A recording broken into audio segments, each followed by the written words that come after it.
During the last 3 weeks, Tracy has attended 2 training courses in Augusta, one for elections and one for basic excise tax. She completed a Zoom training for records management also. Courtney attended shoreland training in Naples, and Christy attended training for Moses. For the May 20th meeting, we already have approximately 30 vigilance applications, 2 liquor license applications, and 2 CMP poll permits. Deputy Rhea from Oxford County met with me last Thursday, April 30th, to let me know that someone broke into one of the storage units on the basketball court. He needed to know who owned the unit and the contents in it. I did contact Nate to get some information, and Nate is working with Deputy Rhea on the contents. Some of the items were damaged, some were not. The unit is going to be disposed of at the transfer station because of the condition it's in. I also received notification from the Assistant Chief of Rescue the same day that someone hit the side of the rescue building and left the scene. Oxford County was called to investigate. Both incidents were reported to the insurance company. Oxford County Sheriff's Office sent 3 reports for the month of April, and all 3 are in your packet. Copies of the nomination to MMA's 2026 to 2028 Legislative Policy Committee. The information for that is in your packet. It will be on the May 20th agenda for you to make your nominations. We have to have that form back to Maine Municipal on Thursday, June 4th. Today I participated in a Teams meeting with the Airport Board, FAA, Maine DOT, Stantec, our engineering company, about the capital improvement projects that will be looked at for the next 10-year plan. I will incorporate their CIP in with the 5-year CIP for the town. And then I'll just make a comment on Beth's meeting that she's looking to have about how town meeting works. In the past, I've included in town reports the process of town meeting and how it actually works. So I can include that on one of our pages in the town report, and it talks about the motions and all of that. So we can include that.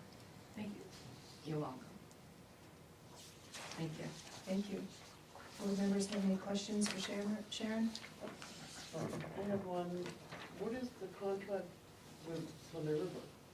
So in 2009, this all goes back to when there was an agreement between the Water District and Sunday River, and then the town and Sunday River. And we actually, in 2009, the first lease payment that they made to the town was sorry, can you hear me? Yeah, I can do. Was $5,000. Every year it went up by increments of $250. And so right now, we just received the 2026 payment. That payment for 2026 is $9,250. 2027 is the last payment. So I had sent an email to Dana, and then he contacted me. He's actually been looking at it as well. So in the lease, there's a name change that has to be changed in the actual document. And it will all be under Sunday River now instead of, I think it was CNL, is that what it is, CNL something, that had to do with, Their corporate overhead. yes, and so that is no longer in effect. So the lawyers have made that change on his part, and then we'll do another 20-year payment schedule for the next 20 years. So what Dana will do is he will send that to me, and then that information will be given to you to review in advance of it being on the agenda when he comes on the 15th of July. So we supply water to them? No, their lifts go over our property in Oh. Newbury, so, I had no clue what Yeah. that was all about. sorry, The water, it was the former watershed yeah. over in Bingham. Okay. down on the North Road. And that money doesn't actually go to the town. That money actually goes to the Bingham Forest Oh, okay. account. Okay. We receive it in under the town, and then we put that money in the Bingham Forest account. And on number 11, have we ever had a senator Yeah, I was wondering that do, too. do something? That actually is very common. It's Really? occurred in every town I've worked in. Various candidates or people in those positions, they will request to have constituency hours at the town offices generally is where they do it. And what they do is they put a notice out and they let the public know that anyone that wants to meet with them about any issues they may have, that's going on, they'll meet with them. It's good to know. Right, Commissioner Kine, then Senator Kine, she would hold constituent hours, but they weren't at the town office, they were at other business locations. Oh, so you have to be in office already, or can it be for candidates who are running? I think in this particular case, it's He's- your representatives or your senators Who are coming. in the office. Yeah. Okay, And got it. those are the only ones that have ever Okay. made requests. Where I've been is those that are currently Yeah. in the Okay, that's position. what I was, Yeah. got it. And that sometimes the select board invites them, or they come and they give a public Yeah. comment, or Yeah. they give an update of what's happening in the legislature. Have we gotten a lot of RSVPs for the comprehensive planning committee meeting? Less than 10, I That just A went lot out of them this have week, opened so. them. Yeah. think. I just so- haven't sent the RSVP yet. Okay. Thank you. Any other questions? Okay, thanks, Sharon. Forward. Okay. We move on to our business items. 7A, discussion and action to approve the form of performance guarantee in the amount of $353,250, covering the cost of the Phase 1 scope for the reserve at Walker's Mountain. Anyone here from the reserve? Yeah, I'm Emily with Mainland Development representing them. Oh, perfect, thank you, Emily. And you do have information in your packet, and do have Courtney here for planning. Why don't we just, do you have any further information? Yeah, I can just give you a quick overview. Yeah, sure. Emily with Mainland Development representing Garlow in his project here in Bethel, but I'll say that, I don't know if I'm supposed to or not, sorry. The reserve at Walker's Mountain is a new subdivision off of Taylor Smith Road. It's 13 residential lots and 1 retained parcel.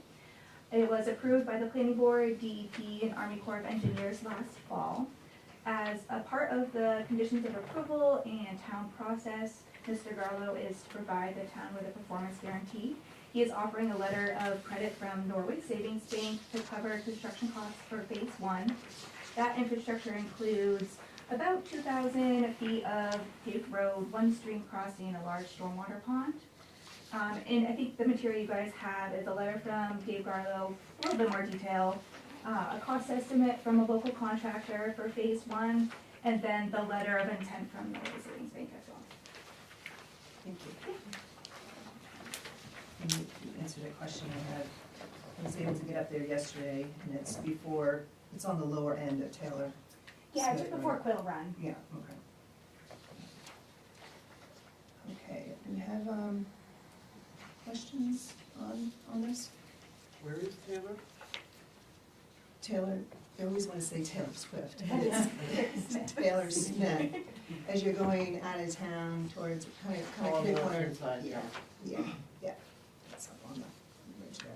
So the request is for a performance guarantee. They're requesting a letter of credit.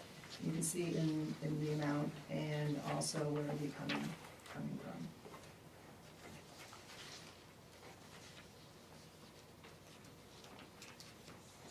And Courtney's good with everything, is there anything?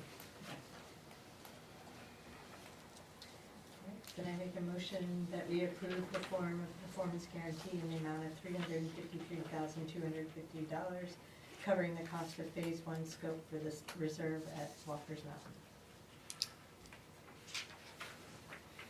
Second. Thank you. Any further comments or questions? All those in favor? And the motion passes unanimous. Thank you. Thank you, Emily.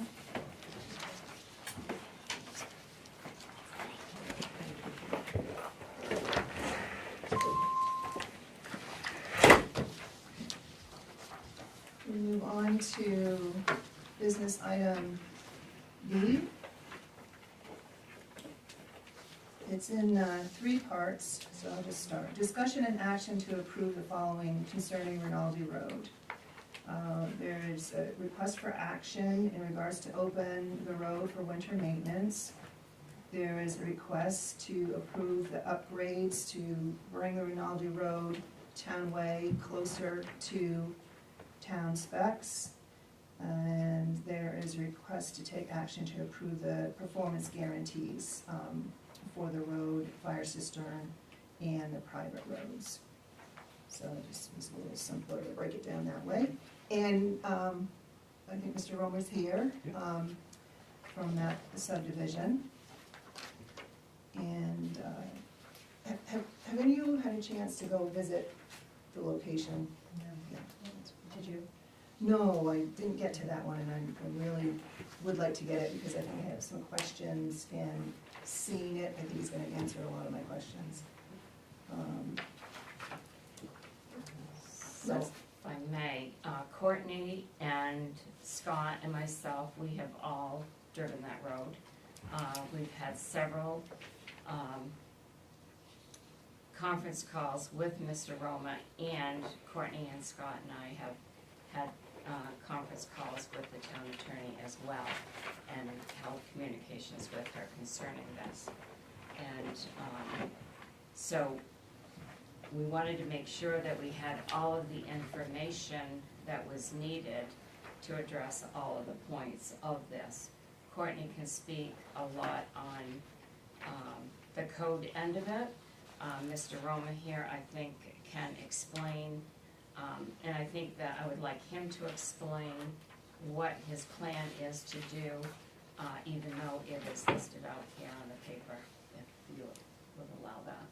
Yes, if you could hear anything else you would like to add to it, you're welcome, thank you. Sure. Yeah, so when we purchased this land and designed the project, we had some options. We looked at potentially building a new road from Intervale coming up through the property and serving this development. And because we had this existing town road that runs along the side of the property, so we kind of weighed those options, and what we did is there's several year-round homeowners that live with access from Rinaldi Road. And what we decided, even though it was probably, may have been a little less expensive and a little easier for us to just build a new road through our property to serve the development, it seemed like a worthwhile investment to improve the existing townway, which would provide some access to our property, but would also improve the access to those other properties that are already currently using the road. They currently, one homeowner on that road provides the winter maintenance privately currently. So he just does it on his own to be able to access his own property, and we all, the residents up there, get to benefit from that. In discussions with the town, it sounded like that's not a desired practice to have private individuals maintaining public infrastructure. So that was why it was presented as an option to have the road plowed by the town, because of it being a town road and with year-round residents on it. So we're certainly agreeable to that if that's the direction the town takes. It seems like that's the most reasonable approach. But before that happens, we want to make some improvements to those roads. So we had made our application to the planning board, which went through the full review there, for making the road wider, adding roadway ditches on both sides, adding some cross culverts. So really doing a number of things to really make that road suitable for the long term. So those plans have all been engineered, reviewed by the town, and we have certain things that we can do as far as, again, improving these ditches, making the road wider, doing clear zones. And what we can't do is make the road flatter than it is. So it's about a 12% grade going up the hill, and it extends for a period. So if we were to try and flatten it, we would basically just be not able to catch grade. We're getting worse and worse as we go up the hill. So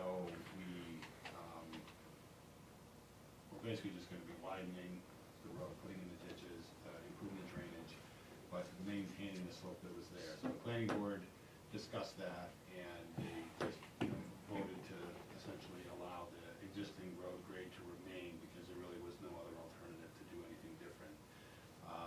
We will be making some improvements right at the intersection. There's been kind of a buildup of sand as some sediment has kind of washed down the hill over the years. So some of the gravel material on the roads, especially the finer stuff, has kind of made its way down to Intervale, and that's been kind of piling up down there. So we'll certainly clean that up and level off that area near the bottom. And once we widen the road, we'll resurface the section through there. And it's really just the lower 600 feet is what we're talking about. Once we get to that point, we'll be turning into our new roads, and we'll be building new roads through the development. So the request here tonight for improvements or for permission for us to perform those improvements is really just for that lower 600 feet.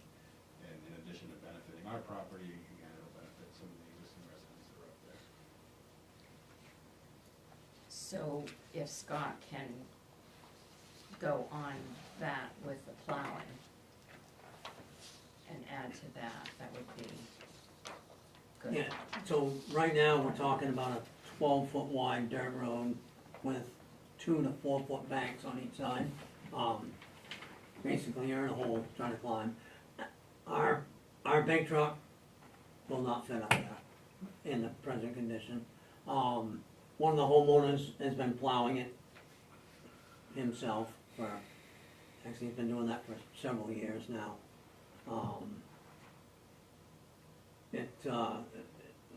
The request about improving up through and then getting us up there,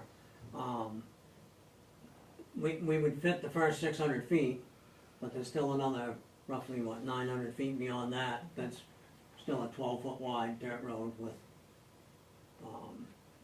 Mr. Roma has removed all the trees on his side of the property, but there's still 16, 18 feet on the other side of the roadway that, with trees and stuff, would have to come out in order for us to comfortably fit up there with the equipment we have. With that being said, I've talked to a couple of contractors about, lawyer says we should have a contract to have it plowed. Talked to a couple of contractors about their willingness to do that if it came down to it, and several of them have expressed interest. We need to continue the discussion a little bit more with them. We've got some rough pricing on what they might charge for the season. Nothing's in writing, nothing's cast in stone. Help me out. Courtney, do you want to add on your end with the planning board? Regarding their approval of it? Yes. Yeah, I mean, so they've approved it. At this point, the only way the project would go forward is the way it's approved is if the road is allowed to be upgraded. The condition that the road's currently in, like Scott said, it's not wide enough. The ditches are not good. You've got banks on both sides. It's not a safe situation. Dustin also is proposing installing, I believe, 2 fire cisterns. Is that correct? So the way those are right now and the way the road is, they are going to be at the intersection of, I believe, your first subdivision road. Is that correct? Yep. And it would be a nice flattened area where the truck or the fire truck would be able to pull in and around. I mean, without the road improvements, the fire truck wouldn't probably be getting up there anywhere. One of my main concerns is when we did speak with the attorney, she did strongly inform us that we should not be letting a homeowner take care of a town road. So that's the thing right there, So that was is a that concern. when the town owns a road, the town is responsible for maintaining that road safely. And that is one of the roads that we have closed to winter maintenance. The town maintains it during the summer, but it can't, because of the grade, it can't plow it in the winter. And the biggest thing is that private individuals are not supposed to plow town roads, period. And that has been occurring for a number of years. So that really needs, that has to stop. And what happens when you have a town road, usually you can close it to winter maintenance because there are no homeowners there year-round. Over the course of time, what happens is properties are built on these roads. That doesn't eliminate the town's responsibility. In fact, it enforces the town's responsibility that it is a town road and the town does legally have to maintain it. So the attorney was very strong on recommending that if we can't plow that road with our trucks, whether this upgrade occurs or not, which actually it's a good thing for Mr. Roma, for his property, and for the town, because he's gonna pay for it, is contracting the plowing out, which is what we are recommending to do in part of this, is to give him the permission to build the first 600 feet so he can get to his property, so that he can do his road and all of his subdividing there. And then it would also provide coverage in the winter so that the road is plowed and maintained for all of the property owners that are on that road. We've had several other roads in the past that were summer maintenance only town roads that have evolved into year-round maintenance. Same thing, somebody wants to move in and develop, they've had to bring those roads up to as close to public road standards as they could. So kinda like setting a precedence there, we like trying to move forward with the same idea here. I will say, I think Swan Hill was probably the most similar regarding the grade, correct? Correct. Yeah. So do we then need to bring, beyond the 600 feet, does the town need to bring that up to grade then is that right? Am I understanding? Ideally, yes. But that's not what we're, It would depend on who's plowing it, right? Right. I mean, if a subcontractor's able to plow it, then you don't have to bring you that. don't have to. Yeah, if you wanna just continue to pay somebody to do it for us, then no, you don't. But if you want us to go up, Yeah. then yes, it's, if the road is gonna change, status-wise, change to year-round maintenance, the whole thing needs a little more work in order to sustain that more traffic and stuff that could be generated up there as it's going along.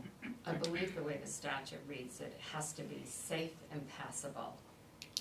What you do to the road is. Reasonably safe and passable. Yes, and so, as long as it meets that criteria, I mean, it doesn't have to be paved, it doesn't have to be up to grade, some roads you can't get to grade, but yes. We'll certainly work with this, as part of this. If there's an area where, for example, like if there's a big rock that's kind of like sticking out in this, close to the side of the road, we're gonna have a lot of equipment up there doing this project, and we can certainly walk that section of road from where we're going to do full reconstruction, like beyond that, the rest of the town road. If there's some areas that just need some attention to really kind of improve the ability without going into like a full reconstruction, then we're certainly going to do some extra work up there as well. I will say that once you get beyond this first 600 feet, that's kind of the steep part, so that's the worst of it, where we're making all these major improvements.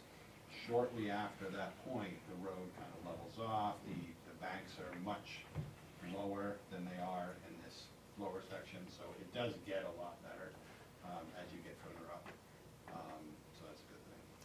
So if you could just clarify for me, this first 600 feet would bring me to the first road in the subdivision, Braden Ridge Road? Yes. Okay. So that brings it to Braden Ridge Road? Yeah, so up to that intersection would be Okay. all completely rebuilt. And then the cisterns would go at that corner, the corner of Rinaldi and Braden Ridge Road. As Courtney had said, that allows the truck to pull in and be nice and level in the location where it would fill up the tanks, as opposed to trying to be on a 12% pitch, trying to fill up the tanks. So when did this project come about? It was approved by the planning board a couple months ago. I mean, the whole project?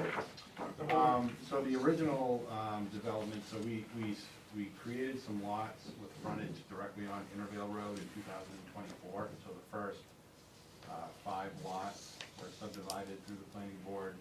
And then there's an existing dwelling on the property that we own. And so these lots that we're talking about now with the Rinaldi Road improvements were proposed as like a phase 2 of the project. Well, the reason I'm questioning is because I'm wondering why this wasn't brought up when the project was brought up. As far as the It was road just conditions approved in go. March.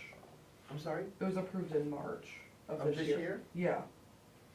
So the very first phase of the project was done in '24. None of those lots have any direct access to Rinaldi Road. They just have driveways onto Intervale. Okay, yeah, the first, okay. Yeah, so that's all that was done at first, was those lots that have direct Okay. access to Intervale. So phase 2 requires the access to Rinaldi Road. So how does the town only own the first part of it and not the whole Rinaldi Road? I think It does. Well, we own the whole. It does? The road goes 600 feet. private further up. Where is it become private? Yeah. At the first corner, in that area. Right near the, I don't know about- sorry, the second subdivision road. What's the name of that Bentley one? Drive, Bentley Bentley Drive. Drive. Which does not connect. Doesn't connect, but Right. the end of the town way is close to that proximity on the map right there. Oh, okay, so the second half. So the town owns the whole of Rinaldi Road, Yes. basically. So like, Well- right to here, I mean, I don't know if you Yeah. can see it, Yes. right to there. It shows Yeah. the rock wall, I believe, from here. Yeah, so that's the whole public portion. It's currently a 50-foot wide right-of-way, and one of the other things that we did when we designed the subdivision is we basically reserved a 10-foot wide strip along the side of Rinaldi Road on our side of the road, so that land can be added to the right-of-way so that it would meet the width requirements of 60 feet, which would be what the current road requires. We're trying to make as many of these improvements as we can with the project that are within our ability. For me, it's just me, I would really like to get a chance to get up there and see it, because I think everything's gonna be self-evident once I can just see it. So I didn't know if anybody else felt the same, if you wanted to have a site visit there. And we recently got the information, so I wasn't able to run up there real fast. But that's just me, I don't know, what the other board members, what you'd like to do?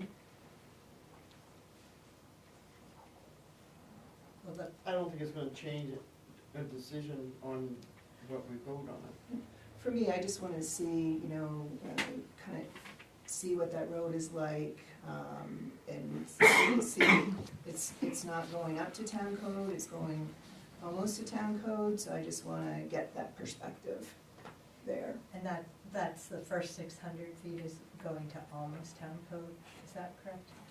Yeah, I mean, Yeah. what it would be, like, if you think of the road as a cross-section, so the width of the road, the pitch of the road, the ditches on either side, so the depth of the gravels, all that, like, that's all gonna be as if it's gonna meet the town standards. Really, the It's only just thing we're the- talking about is it's just a little steeper than, because I think it's 10% is the max for a public road, And this is. and this is 12. So it's not drastically different, but it was worth noting so that if anybody questioned it, that it was transparent, that we're talking about a road that's a little steeper than. And that's why I think if I see it, it would just be so self-evident to me, but that's just me, I don't know what you guys do. So you said you were putting in culverts, is it for those 3 lots that abut Rinaldi Road? for the driveways? Those will have driveway culverts there, but we also have a cross culvert near, so at the intersection of Rinaldi where it turns into Braden Ridge Road, Yeah. we're putting a cross culvert there. So we identified a couple of locations where water, currently, so that there was a, kind of like a ditch turnout that was built, just to get a little bit of water off the road, because if you go up there and look at it, as Scott had said, the road, the sides of the road are higher than the road itself, so the road is the lowest thing out there, so the water just runs down the road, and that's what deposits all the sand at the bottom. There are a couple of locations where, whether it's the town or a homeowner, I'm not sure, but some little ditch turnouts were carved in where water is able to kind of leave the road so it doesn't completely come wash down. So what we did is we kind of identified those locations, and that's where we've got a cross culvert. So we're not introducing new water in a new location, we're just taking it from a road ditch into that same spot so that it's not running right down the road. So I think if you go out and look at it, what you're gonna see is just, you're gonna see the road and you're gonna see these big tall embankments on either side. So it's, when it's done, those will be sloped back at a 3-to-1 slope, so not so steep. And we'll actually have ditches on the side, so all the water can get off the road. So if you go out and look at it, really all you're gonna see is the slope a little bit, but the end product is gonna be so different than what it is right now, that, you know, when you look at it now, it's gonna be completely different. And what's nice is that having a set of plans like this, you know, engineered and all drawn up, it's crystal clear exactly what the expectations are. And it's not just saying, yeah, we're gonna go wider, we're gonna do these ditches. There's exact grades all the way up the road. So we're gonna be held accountable to do exactly what we said we're gonna do. And we have a diagram of that plan. Yep, that one right there. So that's something, and we've agreed to like third-party inspections, so. Exactly, After, yes. after we make these improvements, another engineering company's gonna go out and look at what we built and compare it to what we designed and make sure that it matches. To make sure everything, and Scott recommends this. Yeah, I was gonna I think we've yeah. spent a lot of time on this too, before we brought it to you, to make sure that everything was covered. And we thank you for that. Yeah, I mean, we just recently got the information, and for me, when we had to sign off on a time, it's our names on it. And it's not only the cost, but the impact of what happens out there, so. So how would you, do you have more questions? I think it seems pretty thorough, honestly, but I don't wanna rush if you want more time. I am aware of, I think we said 30 applications at our next meeting for, I know we have a lot on our plates. There's 30 vigilas, 2 CMP pull permits, 2 liquor licenses, and that's all that I named so far. Yeah. But I think what would be fair is to have you vote on each of the agenda items, and vote on them, so that way, we have an answer, and you all make a decision tonight and see where the vote goes. How would you guys like to proceed? I said, yeah, I like the idea that we go and vote on the 3 Yeah. that's in front of us. But yeah, that would be, we would take it in each single one. Makes sense. So, I make a motion to open Rinaldi Road for winter no, is that right? Yes. Open Rinaldi Road for winter maintenance to be contracted out with a private plow company for the town portion of Rinaldi Road only. Second. Any other questions or comments? All those in favor? And the motion passes unanimous. I make a motion to approve the upgrades to Rinaldi Road by Sebago Realty LLC to bring the road as close to public road standards as possible with the waiver of standard section 125-8, design and construction. Should I read all of it, or can I? That's the I rest. think that. Yes, you got it? Yeah. That's all. Yeah, Continue. yeah. Second. Any comments, thoughts, or questions? All those in favor? The motion passes unanimous. I make a motion to approve the performance guarantees in the form of a bond in two separate bonds. The first bond for the road upgrades and the fire cisterns, and the second bond for the subdivision private roads. Thank you, and it looks as though the amounts are looking to be for the public road upgrades and the fire cisterns. That would be in the amount of $243,700. There'd be a second bond for the private subdivision roads totaling $71,550. Is that, Courtney? I guess I'll just interject one thing there. We provided a cost estimate for the Rinaldi Road improvements and then all of the private road improvements. I did include the fire cisterns in the private road improvements, but the two numbers are actually switched. So the 71,550 was the estimate for the improvements to Rinaldi Road without the cistern, and then the 243,700 was the amount for all of the private roads with the cistern. So you may want, it's up to you if you want to move the cisterns into the Rinaldi Road piece, or if you want to keep it with the private road. It doesn't matter to me. But basically, those two numbers are just switched. I see. So the 60,000 would just have to be moved into the 71,550? Yeah, if you want that to be included with the public improvements, because that will be something that is public, then you would just add 60,000 to the 71,550 and then take 60 out of the 243. And I'm sorry. The 243 would be the public pieces, the public road, and of course the fire cistern, which is a concern, would be. Yeah, so the public improvements would be 71,550 plus 60. So it'd be 131,550. 131,550. And then what, 183,700 for the private roads. Private roads, say again. 183,700 would be for the private roads, and 131,550 would be for Rinaldi Road and the cisterns.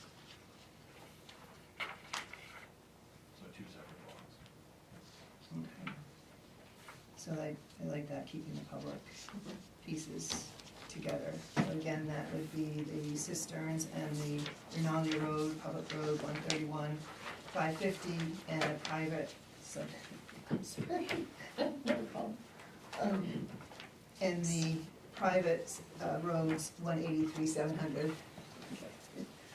Thank you. All right, so I would add that to the motion. Okay. Any other comments, questions? All right, hearing none, all those in favor? And the motion passes unanimous.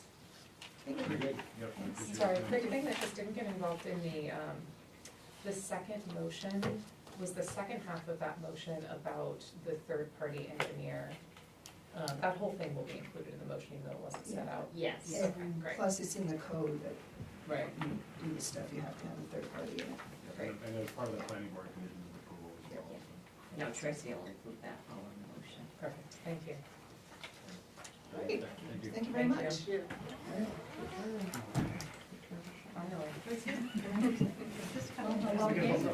Happened last meeting, too. I know, I watched that whole, and I was like, oh, if you don't move it. So just a very application for Sarah, she I had, was just asking why we were. Because we had 4. so we do town roads, public roads, public roads.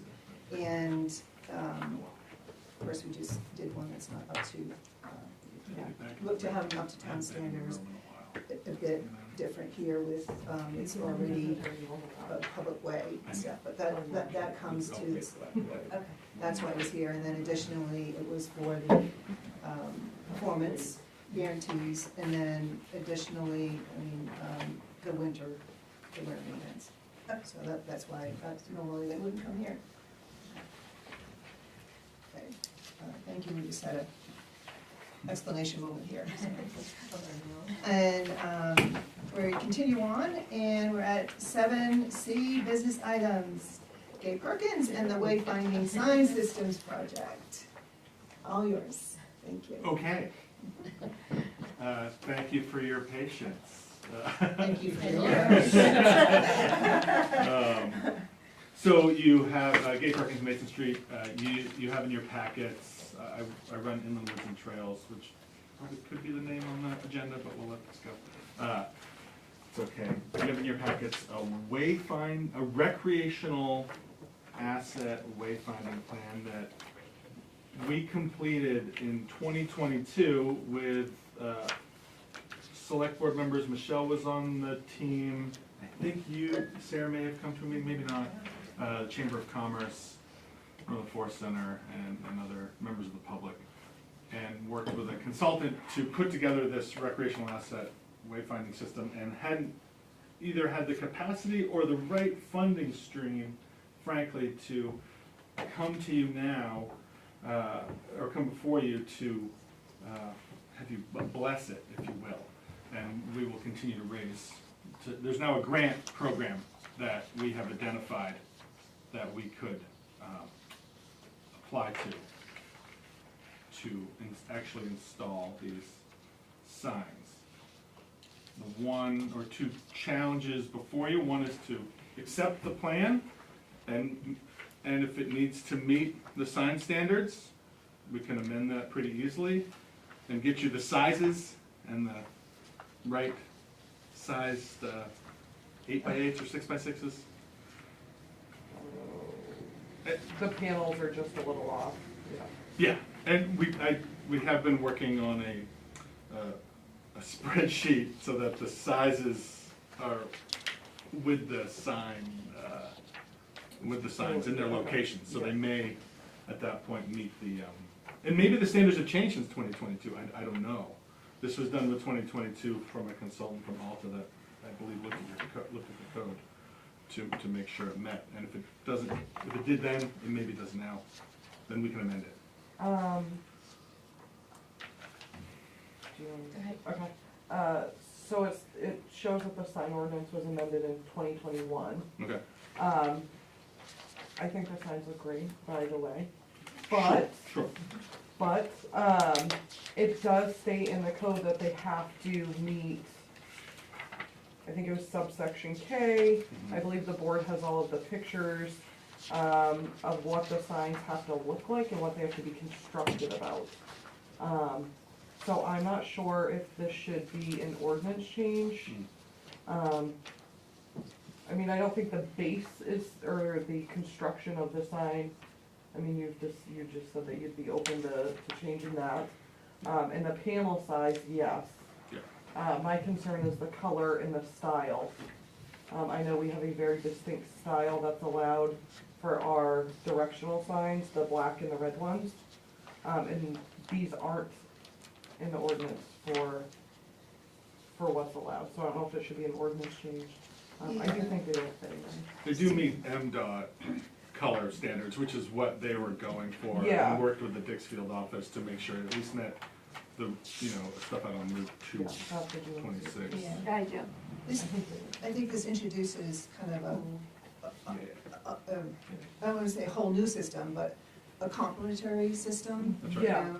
So it's, I don't think it's something specifically that we've addressed. It's, but I think it can be worked in. It just might have its own section. Subsection? Yeah. Yeah, I think its own Like rec- section, utilizing what we can of the existing code, because our sign ordinance, of course, is blessed by the DOT. I mean, that's Right. why we have our own sign ordinance, but, I think it has its own niche.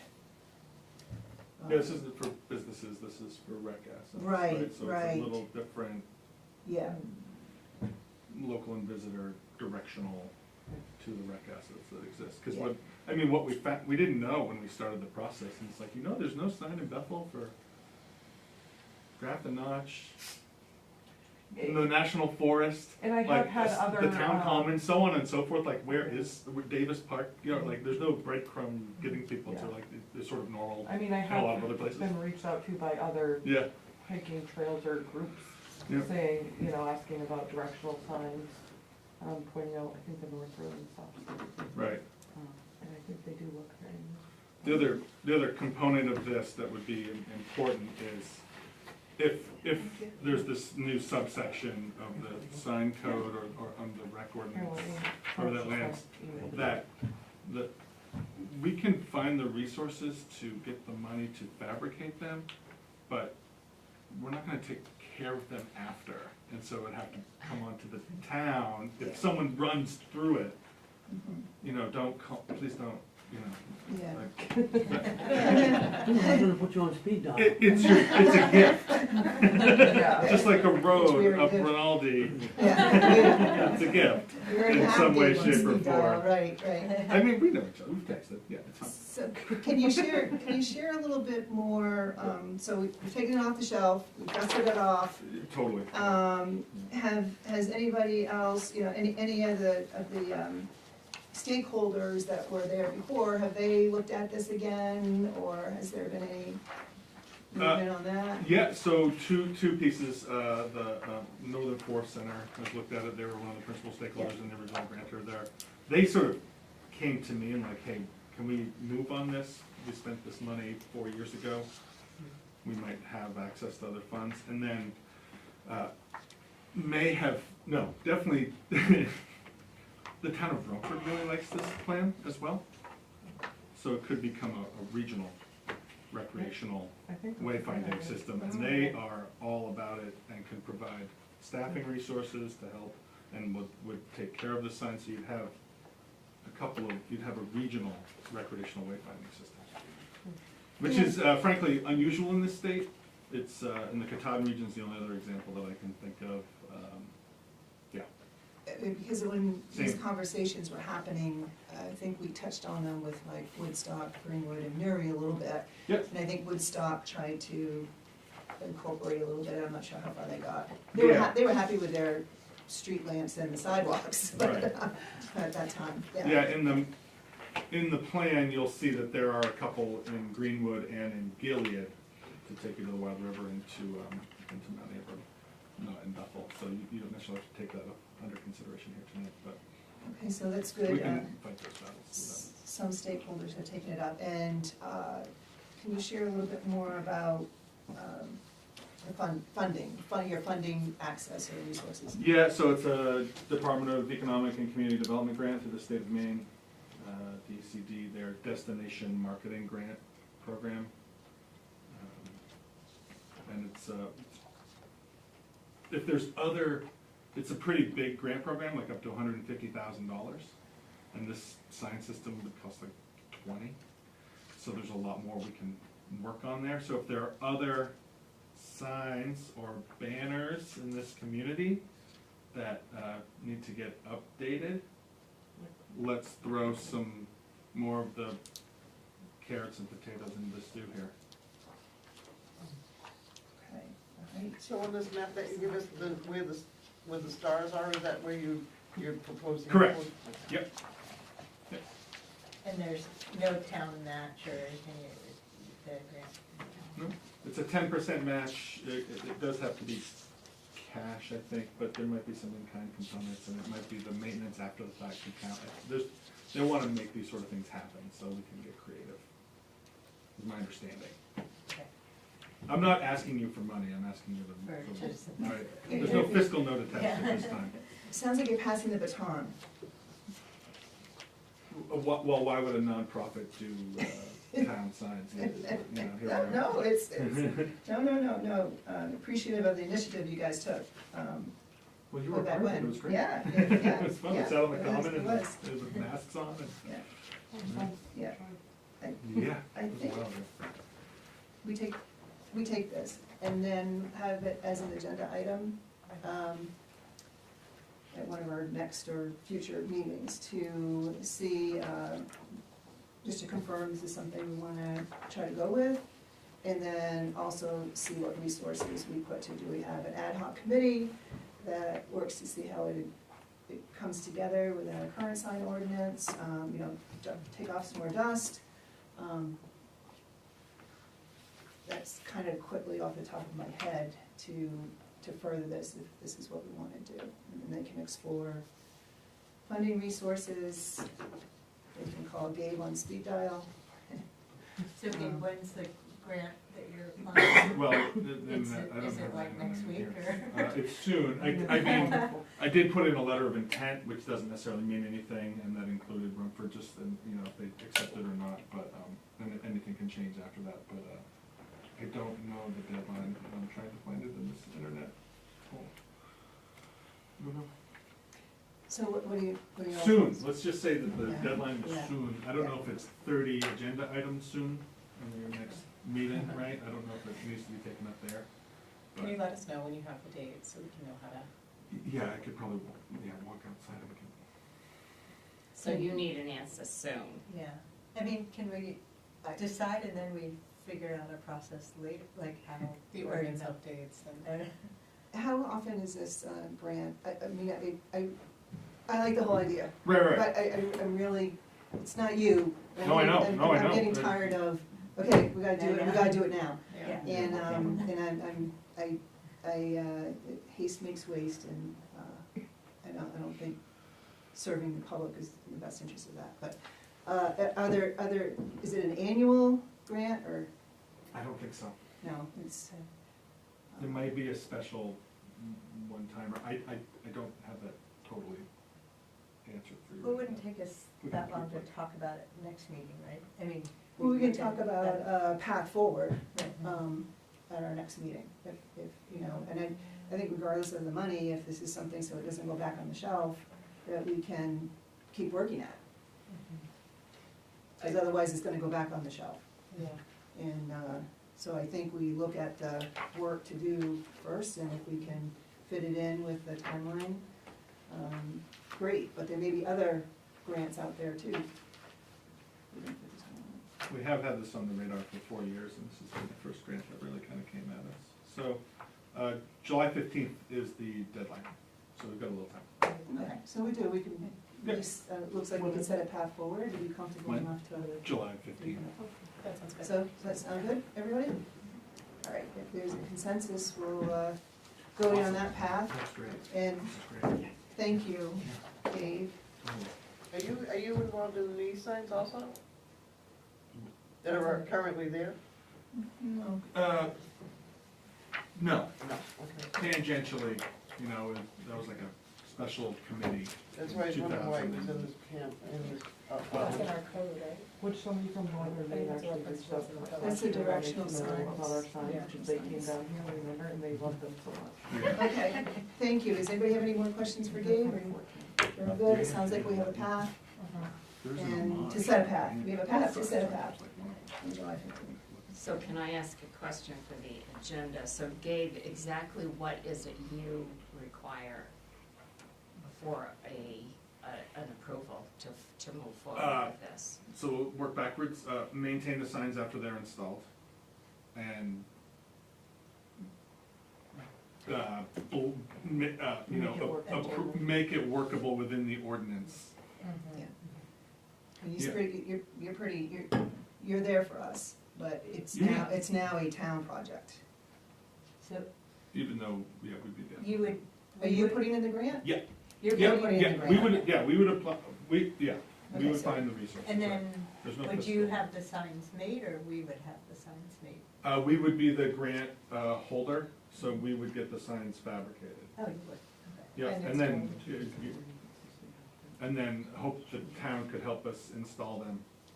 And then they're up, and then if someone runs them over, And you. then they live with the town. So you Yeah. don't actually need the town's permission to put in for a DECD grant for Nope. this, so Nope. you don't need that, you can still go ahead and do this. Yeah, It's what happens with your involvement working with the town after that. So you can still go ahead and do that, yeah, okay. because you don't require permission from the town. Right, it's not a town application, it's a. Right. It's not a town application, but the town is the benefactor.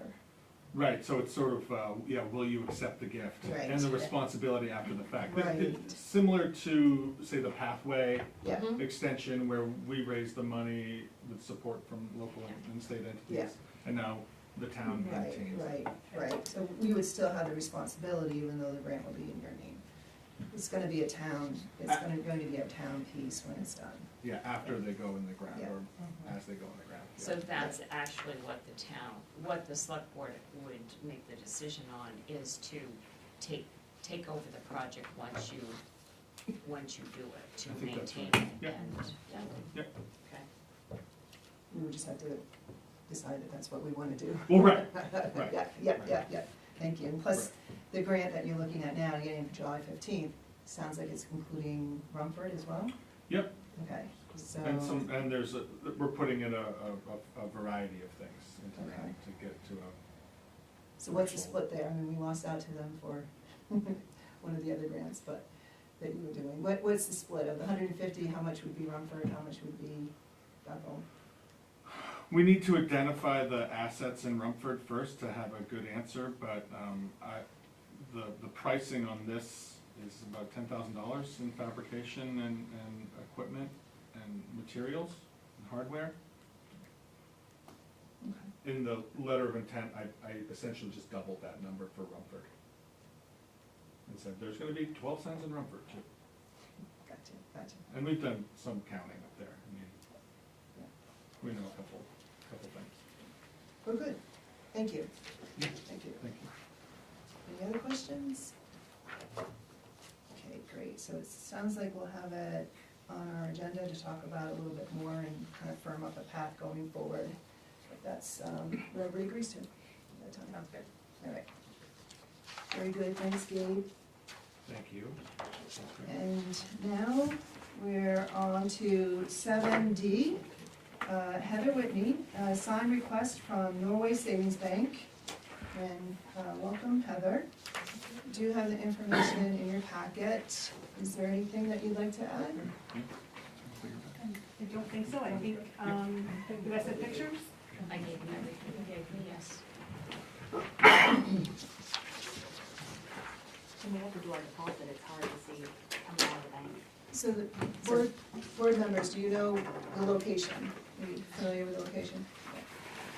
So the trucks are really parking, I haven't seen them actually park, but they're parking right, yeah, right on. Yeah, I have better pictures. Yeah.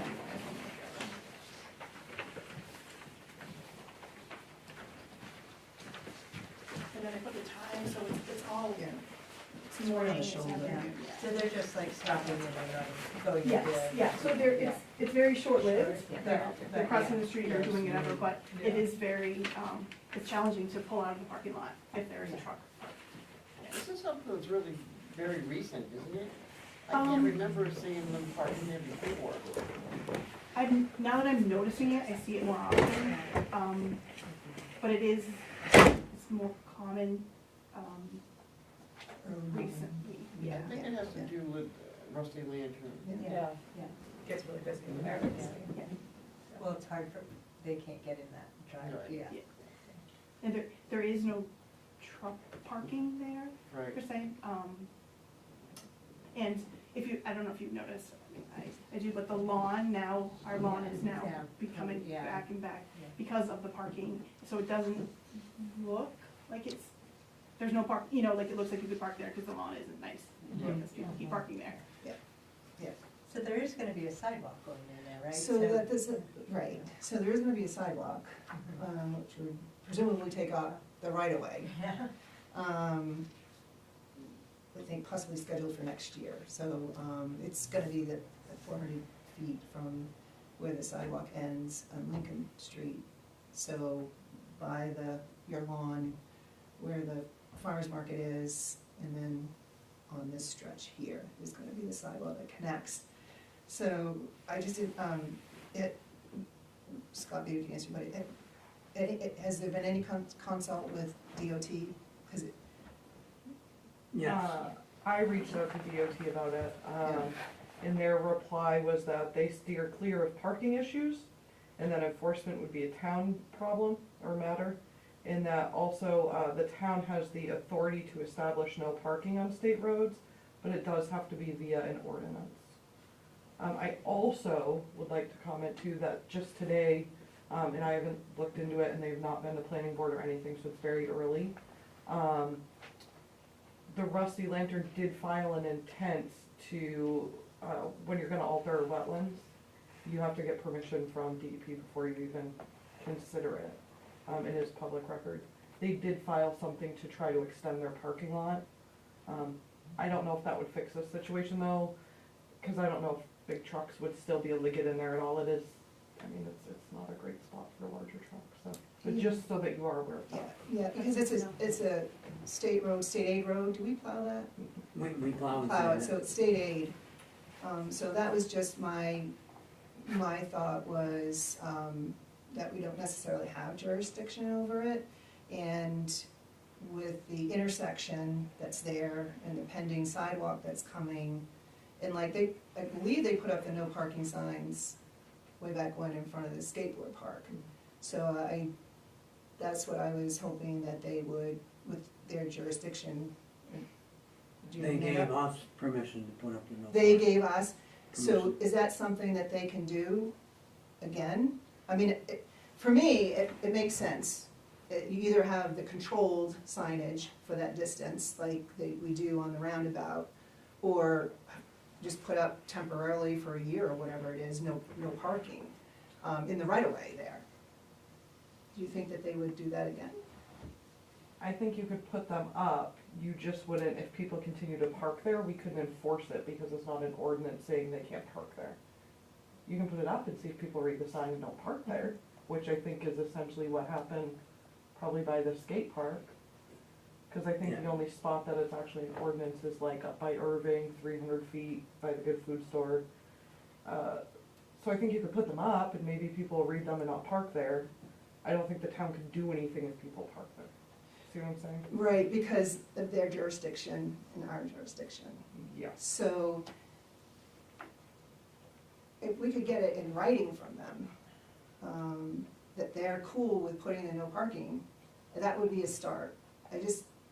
I have it in writing that says that you can put them up. The town has the authority to establish no parking on state roads. And then they put, but it has to be via ordinance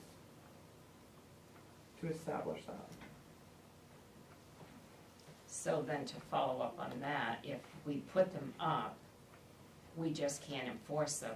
If, without an ordinance, we can't enforce them. Yeah. But generally, if someone sees a no parking sign, I would say most people are not gonna park there. That would be the objective here, is to put the sign up and hope that people don't park there because there's a sign.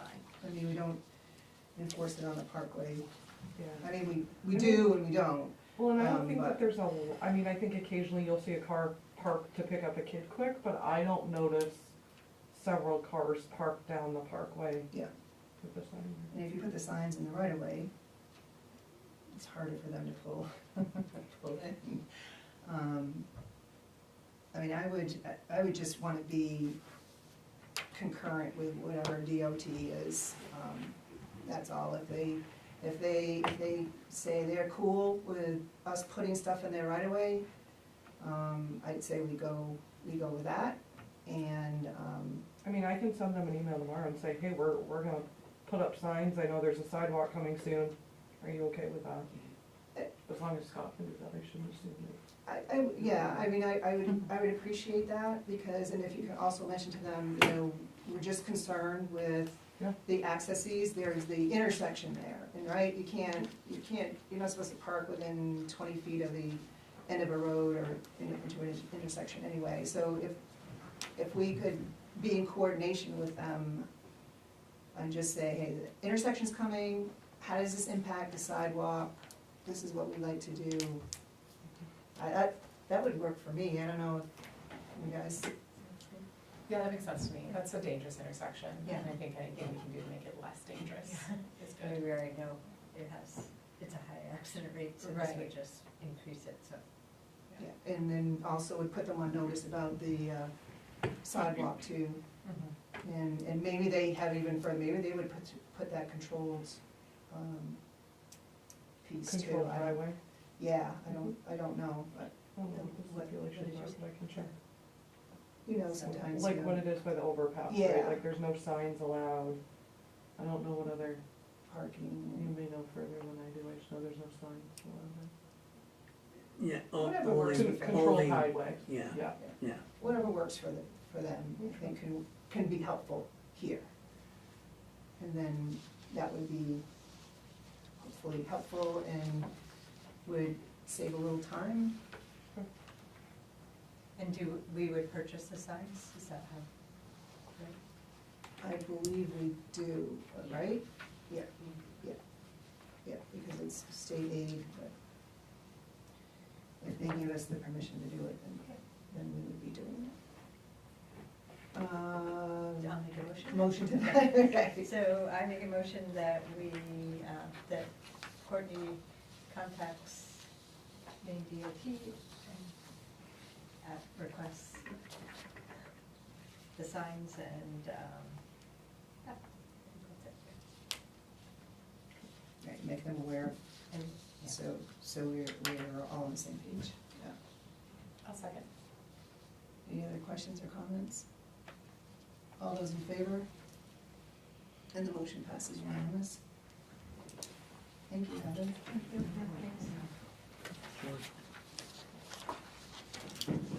Thank you, guys.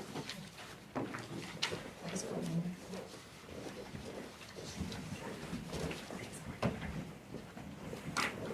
Okay, it brings us to 7E, a request from Scott Sumner, Public Works Director, to waive the bid process to install 3 inches, and you can see, over 3 areas at the transfer station, and it has the measurements, and to accept the estimate provided by W.H.A.T Paving and Repair. Okay, we'll pass it over to you, Scott. We do have a piece of paper in our packet. And you should have a copy of his estimate Yes, I last year. Okay. Little background, in 2023, our DEP inspection, we were required to have an impervious surface in 2 areas. One under the tires and one under the overflow container area. They're not supposed to set on a gravel surface. The tires aren't supposed, if they set on a gravel surface, we need to verify every year that there's at least 2 feet of till between the water table and the bottom of the tires. We get by that by an impervious surface underneath that. I know this, the quote says 3 different areas, but in doing the area for the tires, I'd like to include the rest of the area in front by the construction bins. Okay. Just tie that whole corner all into one. And then be able to pave a strip with the, right now, there's 2 overflow cans and a barrel recycling can. Pave a strip underneath those. I said, the inspection was 2023. In 2024, we were able to get the groundwork done. We put in a drainage system underneath them, crushed stone pipe to turn the water would boil into the surface. That's what stemmed this whole thing during the inspection. Trying to get paving bits then, hard to pull it off. We finally got somebody to come look at it last year. Ran out of season for it to happen. They are honoring their last year's price. I'm curious if we couldn't move forward and get this done. Any thought to giving more impervious area? Yes, I'd love to have that. No, one thought this year was trying to include the more paving there, especially with the addition of the scales. Yeah. We need to pave the ramps, but include that in, like with whether our street paving or with some of our sidewalk paving to try to get a better deal. Okay. Not exactly sure where hot top prices are gonna go this year, with fuel prices still climbing. That's why I'm kind of, I don't wanna say excited, but enthused that they're willing to hold last year's price on the estimate. That's why we're not waiving the bid, is just because this is a good price. I had a lot of trouble trying to get somebody to come look. I mean, it's not a very big job, but Right. trying to get somebody to come look at it. I tried to get the guys that were doing our street paving last year, but they were too busy to be able to pull this one off. These guys, they do some work for us as well. They were hoping they could get it in, so we'd had this conversation last fall, but it didn't work out, so, Have we used them before? yes, Okay. yes. And where does this come out of? We have money budgeted in the capital account for that whole area down there. We have almost $60,000 in that account for that.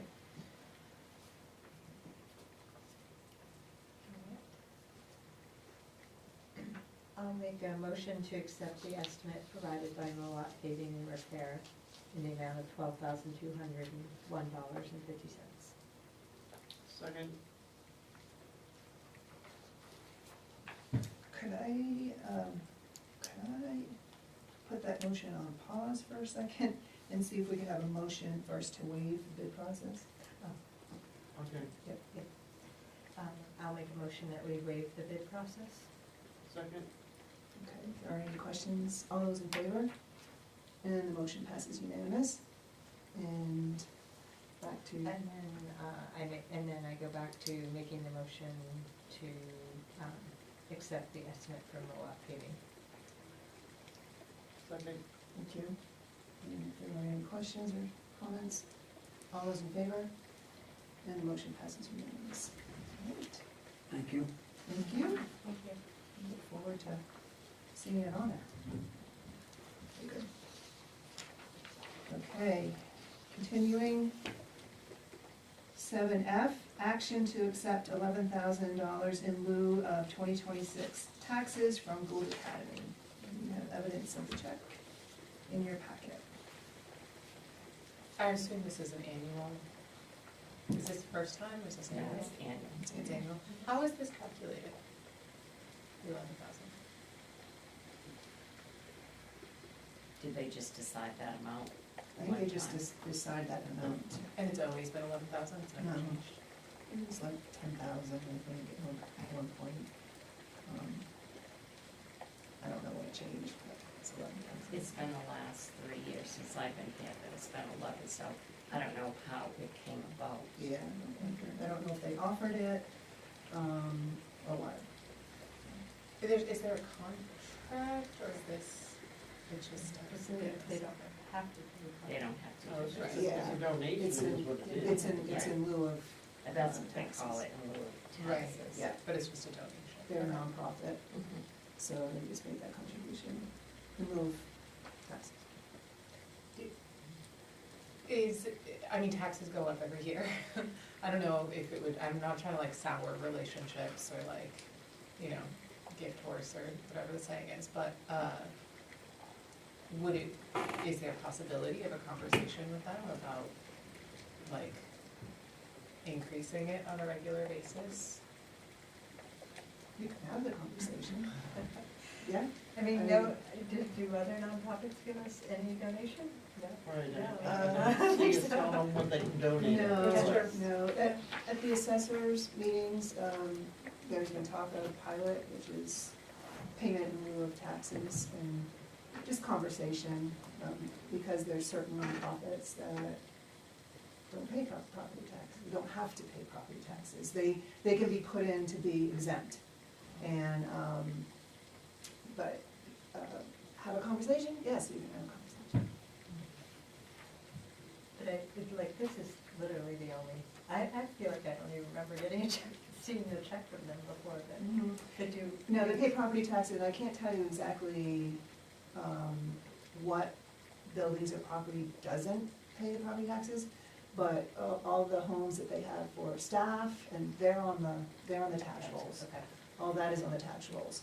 So I honestly can't tell you what buildings, you know, if it's the headmaster house, or if maybe it's just educational buildings, whatever is, you know, applicable according to the laws in regards to property tax. They're in different categories, what can be taxed and what can't. Just to give you some background, and I won't say names, but in another town, a private school, I would send letters every year requesting, would you consider? Never, never. Another very large nonprofit organization in another town, when I got there, they they always paid whatever their assessed value was for their entire entity. They paid the full taxes every year on that, which was well over $100,000 a year. After I was there about 5 years, and then their board voted, because this had been voted on many, many years ago. Then their board voted once they started building new buildings. They put a cap on 100,000, so that's what they give the town in lieu of taxes. In another town, there are camps that don't pay taxes. Some of them make the donations, and they come specifically, X amount goes to fire, they tell you what it is, to all the emergency services. So part of what they give, because they don't pay taxes, part goes to fire, part goes to rescue, part goes to the police department. So they're all different. I mean, if you want a letter sent, we can try that. It's up to you. So this just goes to undesignated funds? It does, it goes into our undesignated fund revenue, yes. And they It's specified? when Offset revenue, it's offset revenue, yeah. Yeah. It's offset And they revenue. specified when they send the check that it's in lieu of taxes, or are we just assuming that? Because it doesn't say it on the check. Yeah, it does, it says lieu of taxes for 2026. If you look at the top of the check. Oh, yeah. Oh, Under the okay, sum. okay, I'm sorry. Yeah. Usually when we get something like this, we'll Okay. put whatever they're saying it's for. I mean, they're not saying it's a donation, they're saying it's in lieu It's in of lieu of taxes. taxes, right, so it's offset revenue for offset to our expenses. And again, they don't have to do it. You know, they qualify, the nonprofits, there's, like Sharon said, there's various levels of nonprofits in town, and they need to put in an application to the assessors to qualify, so there is that whole approval process. I mean, like the food pantry building, they have their own building. Most of their building is in that nonprofit status according to their particulars, but the apartments that they rent aren't. Right. So that's part of the tax base. Do we have a motion on that? No. No. Okay.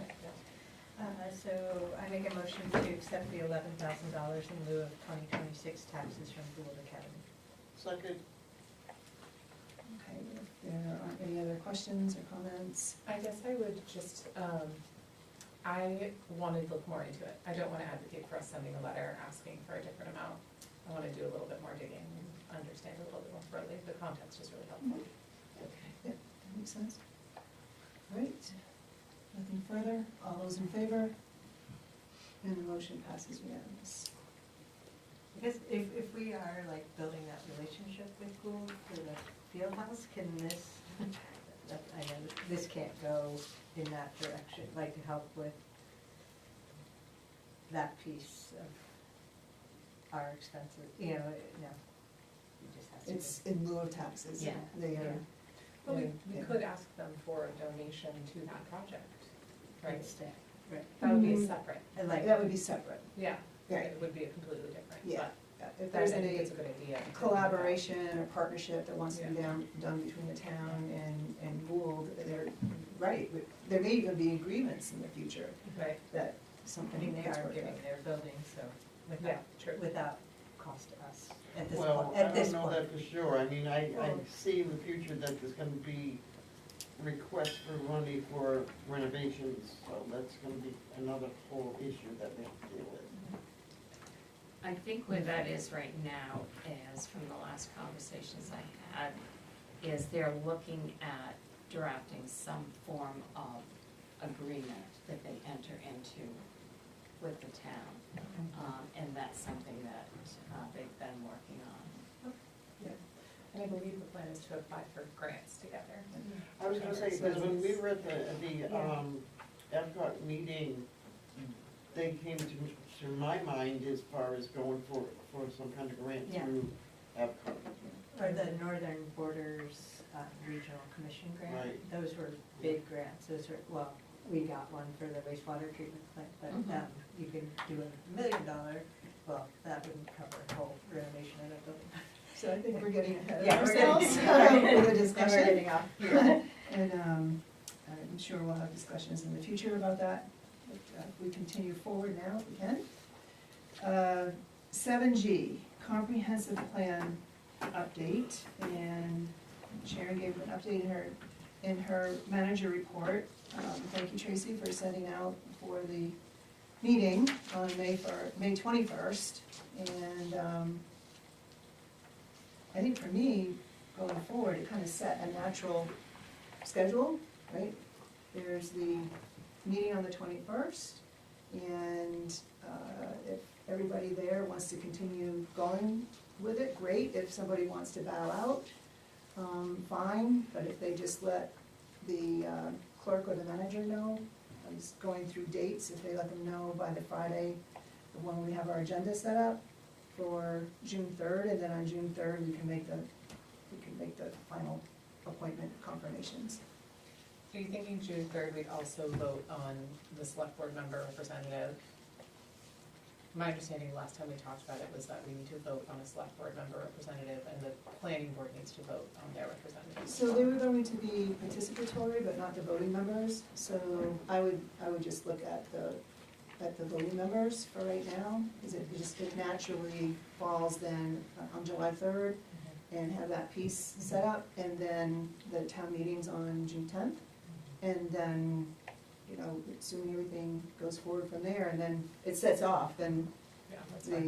the orientation, not the orientation, the organizational meetings for them will happen, and then the various boards can, planning board and select board, name their person to go. So do you want, I'm not sure if you said June or July that you want this on the agenda for June 3rd. June 3rd? I think that's not a natural progression. If they have the meeting, because we wanted people to know what they were getting into, and there may be some people who didn't want to do that much at this time, and they may buy out. And then we would know what we actually have for June 3rd, and then, we decide. yeah. So, You know, I had a thought of it that we didn't include in that list is Maine Adaptive. I feel like we should have somebody from Maine Adaptive apply, well, at least give them the option to apply. I mean, granted, they hopefully heard, but I just feel like would be an interesting perspective to have on that, as you're planning the town, you know, planning it. But You have that to- came to me. Yeah, look at that, because wondering if some of them. Is more towards Norrie in the mountain, isn't it? I mean, they don't really do stuff in Bethel, do they? Mhm. Oh, they do? They had an office here for a while. Oh, they do? I know they Yeah, do, but yeah. do they- I mean, service-wise, do they do anything in Bethel? Yeah, they've used the basketball courts in the past, okay. they've used the pickleball courts in the past, they've used the Gould tennis courts in the past. Okay. But they also may have ideas about how to make our town more accessible to. Right, and they use the entries into the river and such, and I think they've done consults on those too. I think we can bring that up again at June 3rd, and I think I'm gonna take a look again more at the applications, and maybe people who have volunteered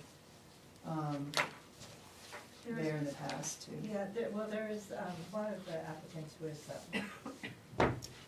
has worked with, I think, hearing impaired, so there is that representation in ours. Okay. Are we good with that? Okay. Okay, now we're on to 7H, Enhanced Patrol Coverage Update. And I'm going to turn it over to Sharon. She's shared a number of documents with us that have been helpful to see where things stand. And thank you for the recap of the commissioners' meeting on that. So I'll turn it over to Sharon. So since our last meeting, Pat, Faye, Sarah, myself, and Andy were able to attend the commissioners' meeting. I gave you my perspective. It was after that I sent an email to the attorney, and I sent her our original agreement and the agreement that they redrafted. because several things were sent at that meeting that caused some red flags for me, and I think probably for some of you as well. That was either the third or fourth time I've been up there on this, and Michelle has gone several times. And I know some of you also have. But when Lisa, pronounce her last name for me. Khan. When she made several statements that concerned me. Number one, she had never read the original agreement. She stated that. They drafted the new agreement. I would think that one of the first things that should have been done was reading the agreement that we had. The original agreement has clear language in it, and Michelle has pointed this out several times, that that contract is still in effect. That original agreement is still in effect, according to what Lisa stated, because she did the majority of the talking, or all the talking. That didn't exist. Both she and Beth, who was the treasurer, were concerned that we were operating under an agreement that didn't exist. That's not true, and Mary confirmed all of this, the attorney. That's why I called her, and we had a phone conference on this. There's language in the original agreement that specifically states that either party, I'm paraphrasing how it's wording, but the bottom line is, one party has to cancel the agreement, and it remains in effect unless it happens. They may have given us this revised agreement that they didn't involve anyone from Bethel. They just drafted it the way they wanted, and did not give us notice that they were terminating the other one. So that's a key goal there. So after that meeting, I asked Mary, and I told her when this meeting was, because we were in a 3-week period. I asked her to review both and to make her recommendations. And then when she called me before she sent the red lines, that's where we had the specific conversation about there has been no termination of this. And as far as she's concerned, we legally are still operating under our original agreement. I mean, they could give us notice tomorrow and terminate it. That would be their choice. They could do that. There's a time frame on the first one, it's like 60 days or something on it? It's 60 days, yes. So, yeah, okay. So that's why I called Mary, and I felt that we needed to have that legal clarification. I also felt it was necessary for her to redline theirs. As you can see, she's made several recommendations. I don't know if they ran this by their attorney or not. It was just, this is what we want you to sign. And several times I've contacted the representatives there through Zane and said, we disagree with some of the language that has been added in that was never in the other agreement. And basically it just comes back is they're looking to get this document signed. And I think that's pretty much what Lisa stated to us. This is it, and that's how I took that. Which is totally unacceptable because of the fact that they want this to be a blanket contract. There's no other towns doing this, number one. Number two, each town is different. If you remember in the original contract, it said that we would get our 3 cruises and our pistols back if we decided not to go with them any longer. That's not written in this one. So those 3 cruises and those pistols and what other equipment that we gave them, we should either get them back or we should get reimbursed on that. It has to be addressed as far as I'm concerned. Yeah, for me, I mean, my position really hasn't changed, and as far as the agreement has always been enforced. It's an automatic rollover every year. The real piece that has made us, or me, uncomfortable has been the cost allocation piece that they provide to us every year. but for me, I mean, this is the contract. If they wanna cancel it within 60 days, they're welcome to do it. Oh, yes. Yeah, I mean, for me, this is here. It's unfortunate they don't seem to wanna budge on the cost allocation and the things that we've identified. But we have the number for the warrant, so it is less than, say, the town of Paris that has a budget number of 1.3 something, if you look in their budget for a police department. But for How much me, do they have, I'm sorry, how much do they have in their budget? I think it's like 1.3, you'd have to check it on there. Because at the Epcot meeting, I spoke with the manager of Wilton. They have 7 officers. Their budget is $920,000. And they're looking to combine with the town of Jay. So, Right. you know, because they might have 7 positions, but I don't know if they actually have 7 patrolling officers. They're looking to combine, Well, no, Yeah. she said they had 7. they're looking to combine with the town of Jay, and I think those are coming up on their town rolls. But, I mean, I really appreciate you guys going. I wish I could have gone, and, but we've got an agreement. I don't know what you guys wanna do, but I'm fine with our agreement. So one recommendation would be, and I would recommend, because whatever I say doesn't go anyplace, whatever we say when we go there doesn't go anyplace, it just goes in and out. I'm not trying to be disrespectful to them, but I would suggest that you consider having Mary draft a letter to them stating that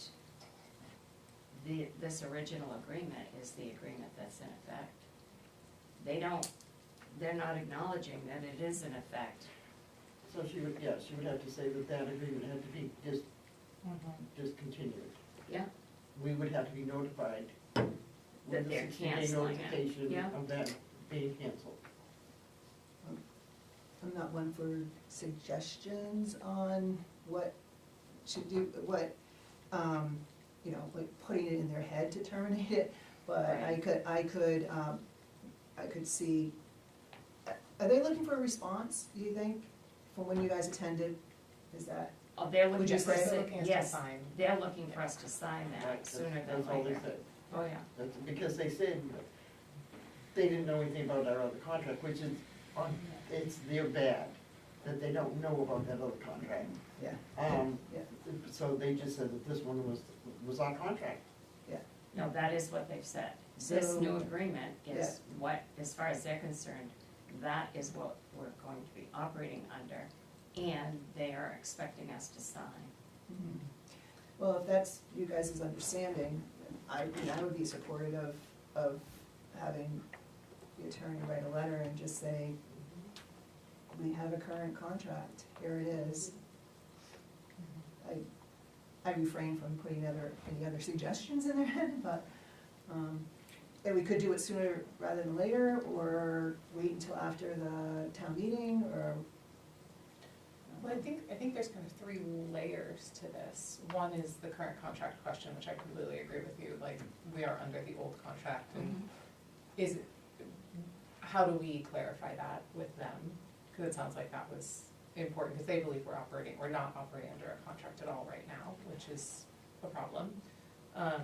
2 is the negotiation of this, what's written here, because there's many issues with this contract.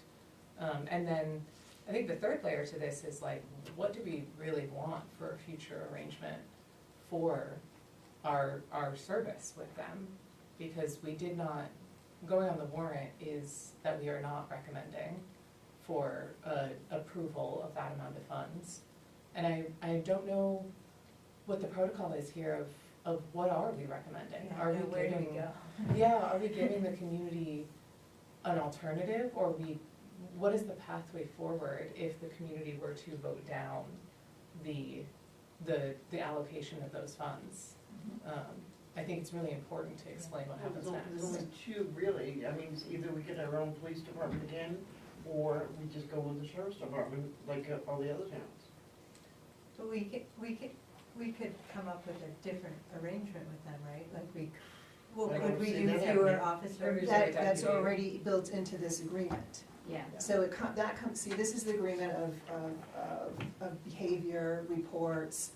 The biggest piece in here, which they don't seem to respect, at least according to their behavior with the cost allocation, is on page 5 of the old agreement, Article 7, which provides that if it wasn't for Bethel, those deputies would not be employed. And I don't vote for that. And, you know, it should be a win-win all the way around, but this agreement just kind of outlines, you know, the responsibilities, it's the cost allocation where, especially when it's on a per deputy basis, that if you wanted 2 deputies, 3 deputies, 4 deputies, that would be where it would be in the cost allocation. That would be the third is. I feel like really stupid asking this question. I know we have 4 officers, but how, we talked about this going to AvCog, but how are they split up over the course of the day? Like, is it 2 on for 12 hours a day? It's 2 and 2, I think. Okay. It's 12. Are they They working alternate 2 every yeah. day of the week, or? I think that we can ask the sheriff what the shifts are. I mean, I believe we are entitled, and I don't think we've been receiving them, shift, I could be wrong, you have to read the responsibilities. There's a schedule, there's the call, there's the moving traffic and calls for service. We could probably ask them Maybe it's on what the their shift report? is. I mean, they bid on their schedules and such. I'm sure Andy can answer that one because he was on it, but the way I understand it, it's two per day, and then also when there is someone on vacation or something like that, they have to cover that way too. But if we're paying for 4 officers, they can't all be working every day, right? There's No. some rotation, so we must have 2 on at some points and 1 on at another point during the day? They did send No, that, only how that 2 per works. day. Yeah, I we just have can't. something on it, we can ask them again. They came in, when they did that presentation several months ago, they Yeah. explained it, but it was, a long time ago. But that's that's the system that they have set up to give us 24-hour coverage. Right, but I was just wondering if we went down to 3, could we still have 24-hour coverage? No, with 3, you would not get the 24-hour coverage. That's what you were recommending before, we Yeah. wouldn't have overnight coverage. And that's what it would be, there would be no overnight, but to tell you which hours those actually were, I don't remember. But it sounds like what you were saying, Michelle, that regardless of what our arrangement is, we either decide we want to contract with them for 1, 2, 3 officers, and we would need to come to an agreement on this language to have that happen. No. No, this is how they perform, whether we have 1 deputy or 4 Right, that's what I deputies. meant. I think I Yeah, explained so it this is Yeah. how we're to perform, and this is how they're to perform. Yeah. It does mention, of course, Mary did redline a lot of it, but it did mention in here that the second part to this that goes hand in hand is the cost allocation breakdown, what do they call it? I forget what they call it. So there's an annual cost calculation. And that's where we received, it costs this to have a deputy. And in that cost allocation, it's our understanding that we just pay for the costs of that deputy. We don't pay for anything else that would already be covered in taxes. So everything else is already covered in taxes. So we're already paying on that. It just would be for the deputy and everything that goes in for the deputy. And, you know, we've had discussions on that too. And then, of course, the biggest one right now is the depreciation. Because no other town in the county, there's nothing in your tax structure that has depreciation, but I'm digressing now. I think it So would be, it was also brought up at the meeting that we went to by Andy that the overages that they keep on saying that they had from what they budgeted and what it cost them, that still should be coming out of the county taxes that we pay. Yes, that was, I think I mentioned at the last meeting, there was an email, I think, from Zane that says, it referenced that the sheriff's budget was over $300,000. And to me, it was insinuating that they were blaming Bethel for that. Exactly. And I think that was very unfair. Right. So if any of their budgets, whether it's the sheriff's budget, the registry's budget, any's budget, that's either, it's on them, Mhm. which means it's on us. Because as a taxpayer, We're paying it, we're paying it. And we get dinged the same right? as every other town if they go over budget. Yep. And I just will say one more thing, I know we're running late. I did bring up the thought of having a regional program, I guess I'd have to call it. And I was told that we would have to address it to the towns ourselves. Yeah, we'd have to initiate the conversation to see if Newry and the other towns who didn't have their own police force and relied on the county, if they wanted to enter into an agreement with us for patrol services. Could that be a discussion we have at one of those joint select board meetings? Well, that actually would be the place to do it. to start it. Just, yeah, To just to start the say, because like if conversation. we end up not having, if we decline having the service, they're gonna be affected by that, our decision. So, So I can actually ask, Mike and Amy to consider that for a agenda item the next time we meet, if you wanna do that. I would wait, let's get through town meeting and then have a conversation with all of us here, if that's something we wanna pursue, and then I think we could go on about it. I think we should also wait for the attorney to send out a letter until after we find out what the town has to say. Well, After that, I was thinking about that too. I mean, we have, no matter what they say, there is a legal document in place. And if they wanna send us a 60-day notice, that's their prerogative, but that was my thought too, whether we sent the letter or not, was to Yeah, wait 'cause, I mean, until. it's the 60-day notices in this one too, so I Yeah. mean, they're, right. Yeah, they have to be accountable for something. yeah. Could And then- we, sorry, There were two things. One, just to go quickly back to, not, so we don't forget it, is with the budget, when we were talking about the 300,000 overage that they were saying, their revenue offset, right? We've always talked about revenue offset, and you've seen that, and that was the contract number that we had for this year, which was for the whole calendar year. So we paid more the last 6 months, and so we were actually adding more to their revenue offset. So I just didn't wanna lose that thought. And I had one question, but go ahead. well, I'm just thinking about the town meeting, I think it'd be really important for us to communicate, it sounds like we won't have a plan for an alternative by town meeting.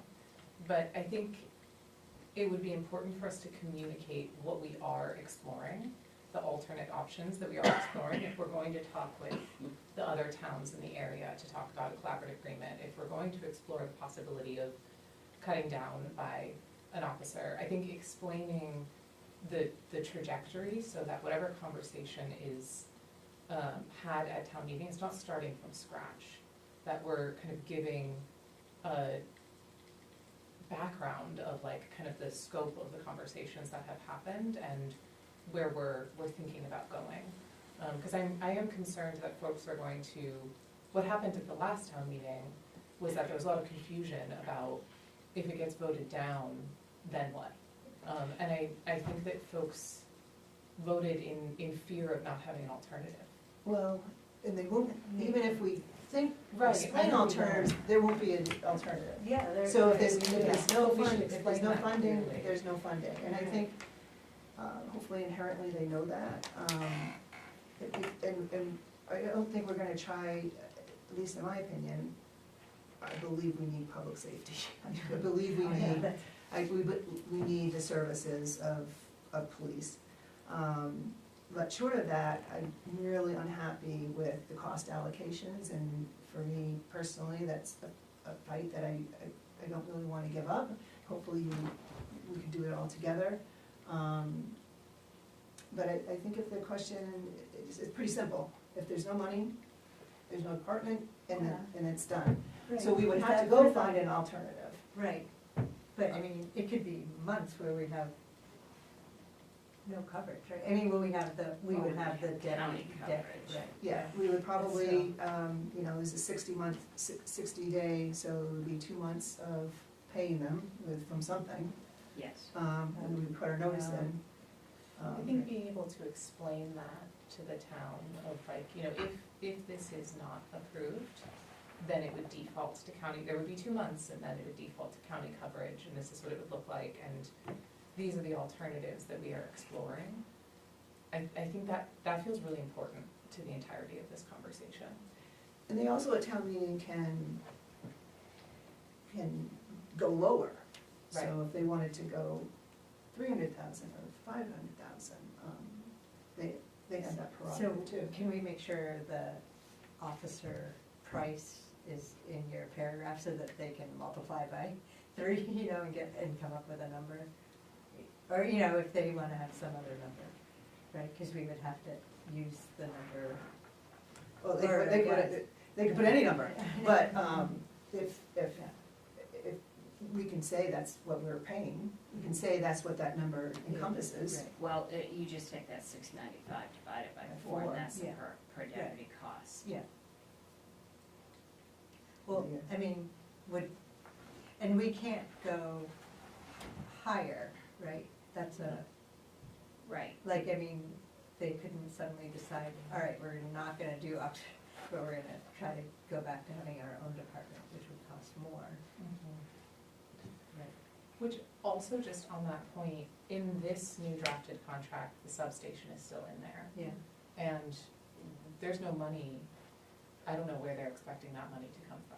So that was my question too, at that meeting, did they bring up anything about the substation, or are they expecting us to pay? I was having trouble hearing that, but. It Well, was kind of brushed under the rug. It really yeah, was. there was no clear answer on Okay. that. We did not get a definite that it's Yeah, gonna be oh, coming that's off. right, Zach said, So or James. what Lisa said was that, just because other deputies used it, it was our substation, or I'm kind of paraphrasing what she said, but there was no intent, because I addressed 2 sections Yeah. that I felt should come right out of that agreement. One was the substation, and what was the other one? And Lisa said no, because that is in there. Oh, you had the, There was I enough, think you just said it should stay the same price for the second half, right? Or, no, Yeah, they right. absolutely said that they would not, they didn't agree with that, but no, I didn't pursue that, because I already knew what their answer was, but she did confirm that they were not going to charge us the 168 instead of the 171 that they were, because they felt that, they actually took a loss. Right. yeah. And see, one of the things the lawyer talked about too was the fact that there's a lot of wording in their new agreement that they can estimate and charge us more anytime they Yeah, want, that's, you know? and that's- So, and she's taken that language out. Yeah. But there were 2 things that I said I felt should be removed. So the substation piece It was one, right? And I might have put it in And, my notes, I just can't remember offhand what it was, but they did not agree with me. I did find my note on the substation from what Commissioner Mhm. Kime said was that he said it was legally required for us to provide a substation. Yes. And didn't explain it any further. Yeah. That's why I said township. Yeah, and so I wanted to get an understanding of what But that's they haven't referring to. presented us with any agreements or anything like that, because right now, Right. right, they renewed the Norway Savings Bank substation, and it's with them. I mean, if they tried to force anything on us, I would wanna take the lease agreement, but there's other things too. I mean, the Bethel substation, I think, is kind of within the whole county is Yeah, really kind of yeah. counted on. And I think, I don't know this, but I would be interested in learning about the other substations in the county. Canton used to have a substation, and they don't pay extra. I mean, so the county, the sheriff's office has substations around the Like county. if we didn't have the Right. enhanced, they would still probably want that substation. Well, that's in it. place for- They might yeah. still want that substation even if we didn't have the enhanced, so that would be interesting to find out. But it sounds like, well, I know what it was. They have a want, but they haven't put it on us yet. Or Okay. try- So in any of their prior agreements, they never had, language in there that whatever town they contracted with would pay for a substation. They added this new when their attorney told them that under law we had to pay this. The second thing that I wrote that I wanted taken out was the cost allocation showing that we would have to pay 3 months in Right. advance. Oh, yeah. And what I said was, we have been in an agreement with you now for several years, and we should not have to pay a 3-month down payment on our payment. Yeah, because it goes every month. And so, Yeah, and Mary took that out. Yes, she read- did. She read about yeah, All right, so if we bring the conversation back, it Fine. appears that it's the agreement right now, right? Would you say? the original, The agreement, right, that. Well, whether to, go to the new one or say we wanna stay with the old one. Right, they're expecting something from us, they're expecting a Okay. signature on their revised agreement. okay? Which I don't think we're ready to give. No. No. Yeah. Mm-mm. I don't- No, and so I think what we talked about is having our town attorney send a letter to say, we have a current agreement, and if you don't have it, here it is. And present that to them. It sounded like that's what we wanted to do. But we wanna do it now, or do we wanna do And it after? that's the second question. Do Yeah. we wanna wait until town meeting? I think we should Okay. wait till after the town meeting and find out what the town has, what their input on the whole thing is. Mm-hmm. I agree with that. So they haven't given us a deadline before that, or? No, and you don't want to do this to, like Michelle said, to initiate them to say, okay, we'll start the 60-day process. Right. Okay, so, sounds like we have a consensus that we're gonna wait until after town meeting. Right. And then, as of right now, we will pursue the attorney letter to them to say we have a current agreement. Is that good? Pursue what? We would pursue, because we don't know what's happening in that town meeting. But presumably, after town meeting, we will say that we have the town attorney send a letter to say, we have a current agreement. Yes. Yeah. And if the town votes the coverage, enhanced coverage down, then we would just say, let them know 60 days is, or, Well, probably that letter should say that we acknowledge, we're letting, well, Mary can word it, but it should be that we still believe we're under the original agreement. And, you can always, Mary can always send her edits for the new one, but I'll see what she says. But for right now, we won't do anything until after town meeting. Yeah. We'll bring it back after then. Okay, good. yeah, I guess we're running out of select board meetings before town meeting, and I am still worried about what happens if we vote it down, or like how we educate people well enough. Well, it may be voted down, it may not be voted down, right? There was a recommendation from the select board, it wasn't unanimous to not recommend that amount. The budget committee did, it was a split vote, but they did recommend on our second time through. And there's also, we don't know what's gonna happen, they might shred it all down, they might put a different number. I just think we have to wait. I do too. Until it's voted on at town meeting, and then we'll decide then, you can decide then what action you wanna take. And I think for me, it comes down to like the guidance that we give for the conversation around town meeting. And so, I know we'll get into that conversation. One other quick thing is the substation piece. It would be helpful to know more context, and I don't know exactly how to get this context, but to know more context of what they mean that it's legally required to have a substation, because if, that feels like a very loose thread in this whole thing. So they reference the state statute in the letter they sent. So it's just a matter of pulling up that state statute and seeing what it says, which I have not done that. Yeah, and I think we can do that on our own, or you Yeah. can send us a copy of that. I'm hesitant to initiate I agree. communication. Yeah, I don't think that's the right move. I'll pull it Yeah, up I didn't and realize they then mentioned it send in the you. statute. Yeah. Without it. And then, you know, statutes have interpretations too. Mhm. Are we comfortable with the Yeah. path and timing we're doing? Okay. So, it is, after 8, unless I hear otherwise, we'll keep going. Yeah. Yeah. Right. Great.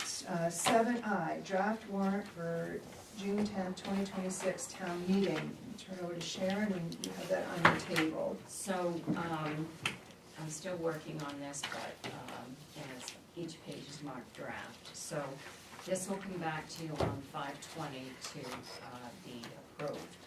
And then, once it's approved and signed, then we'll be able to get it posted 7 days prior. So, the majority of changes I've made, so wherever you see highlights of yellow, like on the first page where it shows Article 3 through blank, I can't fill that number in until I have the number of articles that is going to be here. The articles are all off right now because there were several right in the beginning that had to be removed from last year, because we had several codes and we had several undesignated. So I just highlighted 3 of them to show that the articles are all off and they'll be adjusted. What I'll do is, the 3 codes, I will add the remainder of the description to those when you have it back on the 20th. And then Article 6 begins Article 6, which is not, but that will begin where the warrant starts. I have gone through and I've changed 25 to 26. If I've missed some, I'll correct them when I go back through. And I put the new town meeting recommendation, and then under the previous year shows last year. So I've made all those changes. When you get over to, so all of the monies have changed. 39 has not, I should have highlighted that. So some of them are not completed yet, but they will be complete. The capital improvement section, that I have to update that with the current budget numbers. And then the next one under yellow would be 44, where it shows the, the interest rate for the abatements. I just have to check that statute.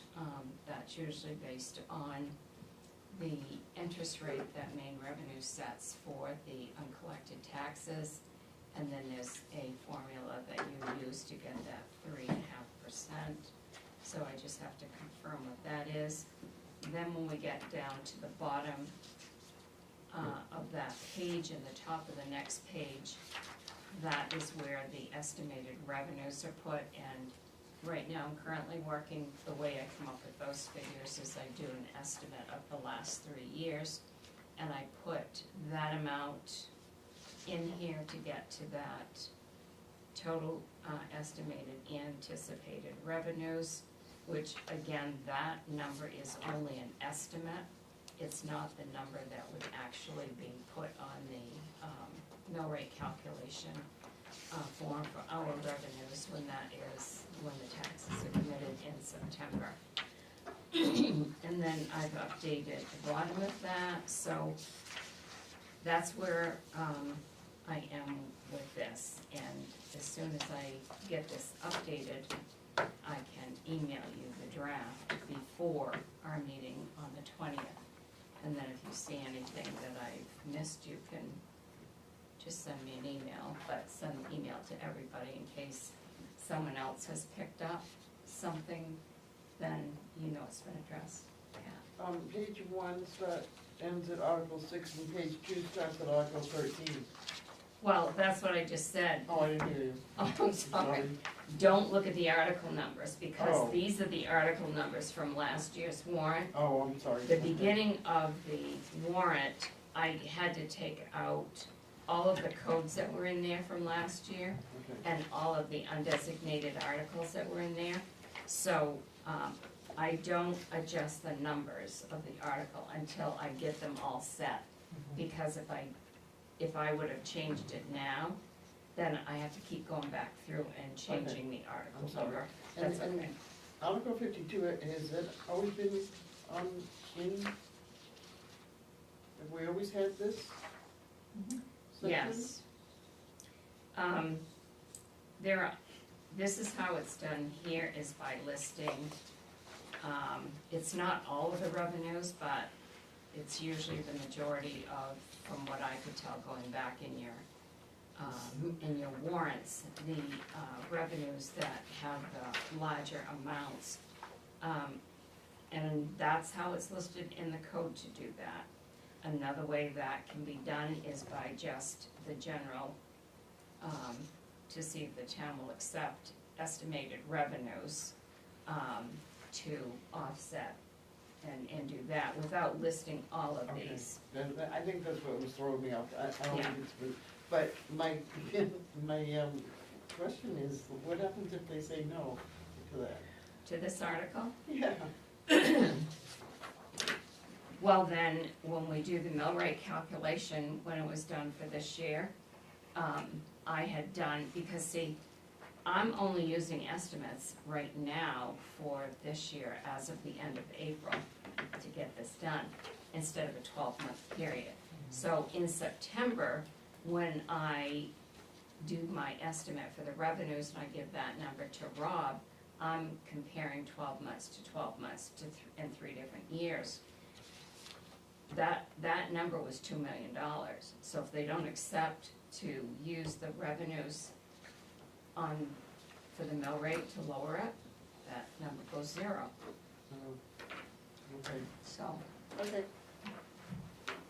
It gives the town an idea of what the revenues are that are coming in, to know what helps offset. I mean, you don't have a budget without having revenues, so it gives the town an idea of what's going to be coming in.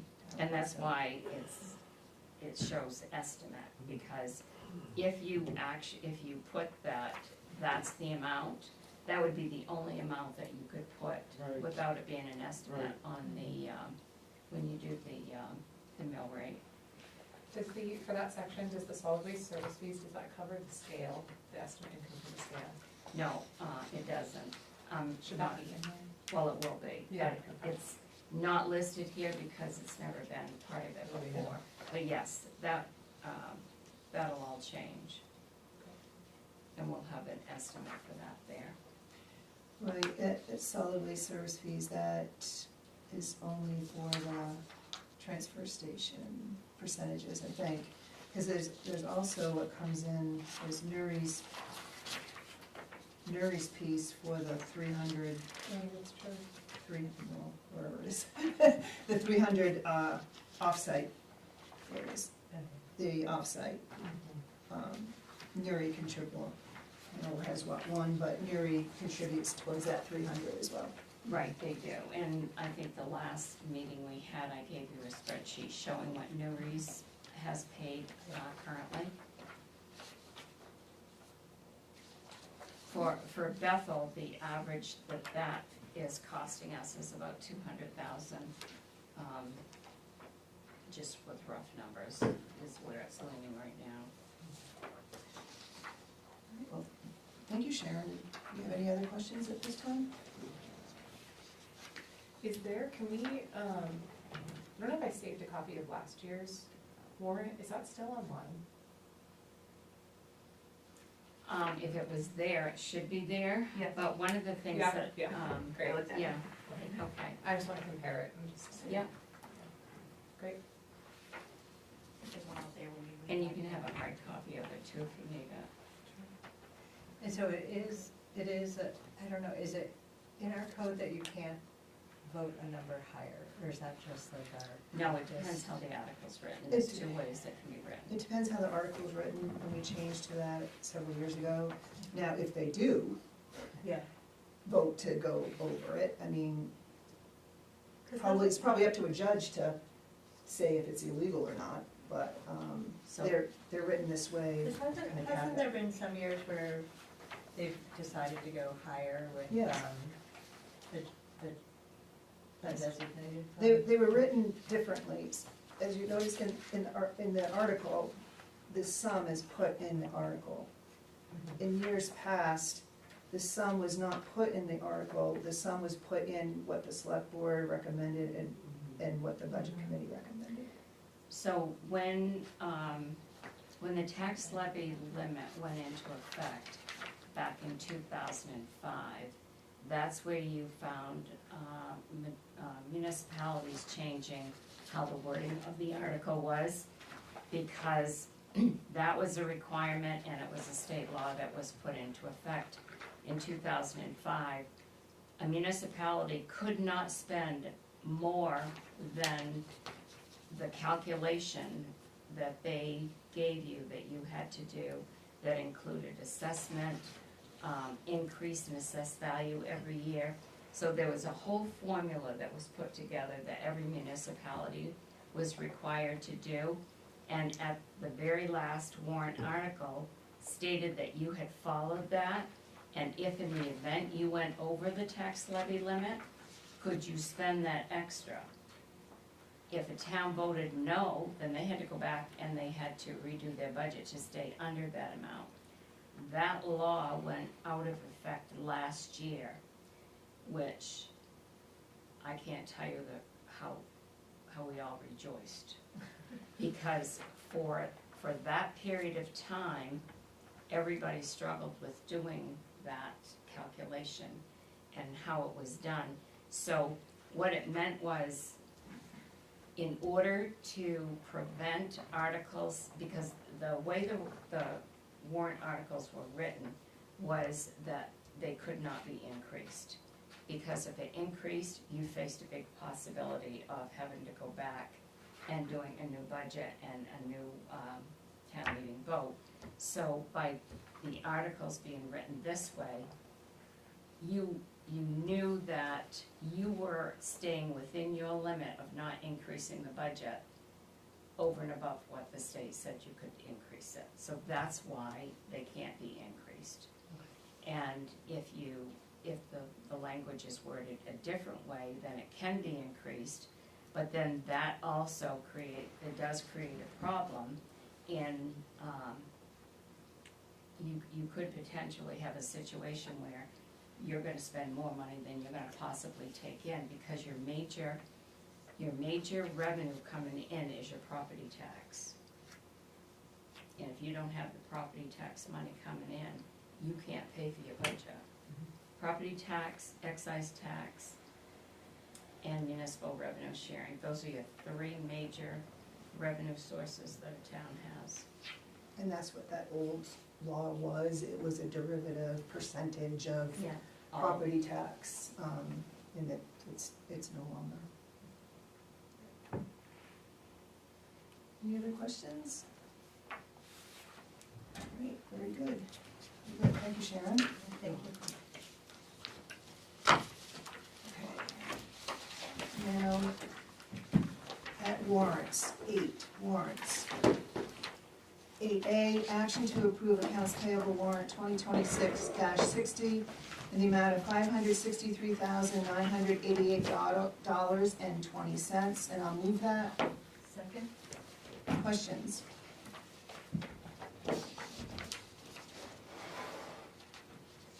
I just had a question, I believe you've explained it once, but if you refresh my memory, There's a number of entries where return of overpayment of taxes. So we receive the tax payments from companies who pay the taxes for mortgages. Like if you have a mortgage, you can have your taxes paid by your mortgage company. So every year they send us a list of all of these, and they send a payment in. So if those are returns that's going back to the company, like CoreLogic is one of them, that's the name of one of them, they send us thousands and thousands of dollars to pay on taxes. They may include something that's already been paid, or that's no longer for that person, so we have to keep track of these, and that's the repayment back of what they sent us too much. Thank you. You're welcome. Any other questions?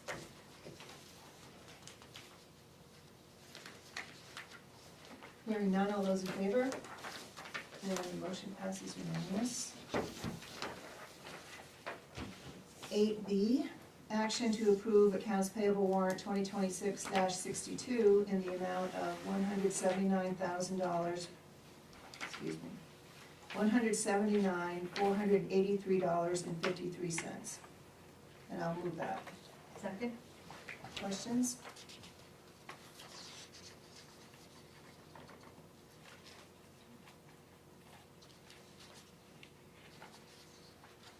Hearing no questions, all those in favor? And the motion passes unanimous. Thank you, Sharon, for including the payroll warrants. Right, that brings us to 9, select board items.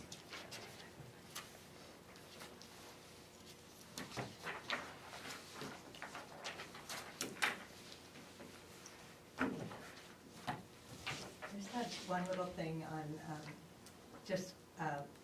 on our website in the latest news. I know we've talked about this before, but I had a heart attack thinking I missed the public hearing because it had the date that the latest news was published. But can we, in the title of the latest news, put the date of the event, or whatever? Does that make sense? Like, I think it said public hearing, but because, I don't know, it got put in on April 8th or something, I thought, oh, did I miss that?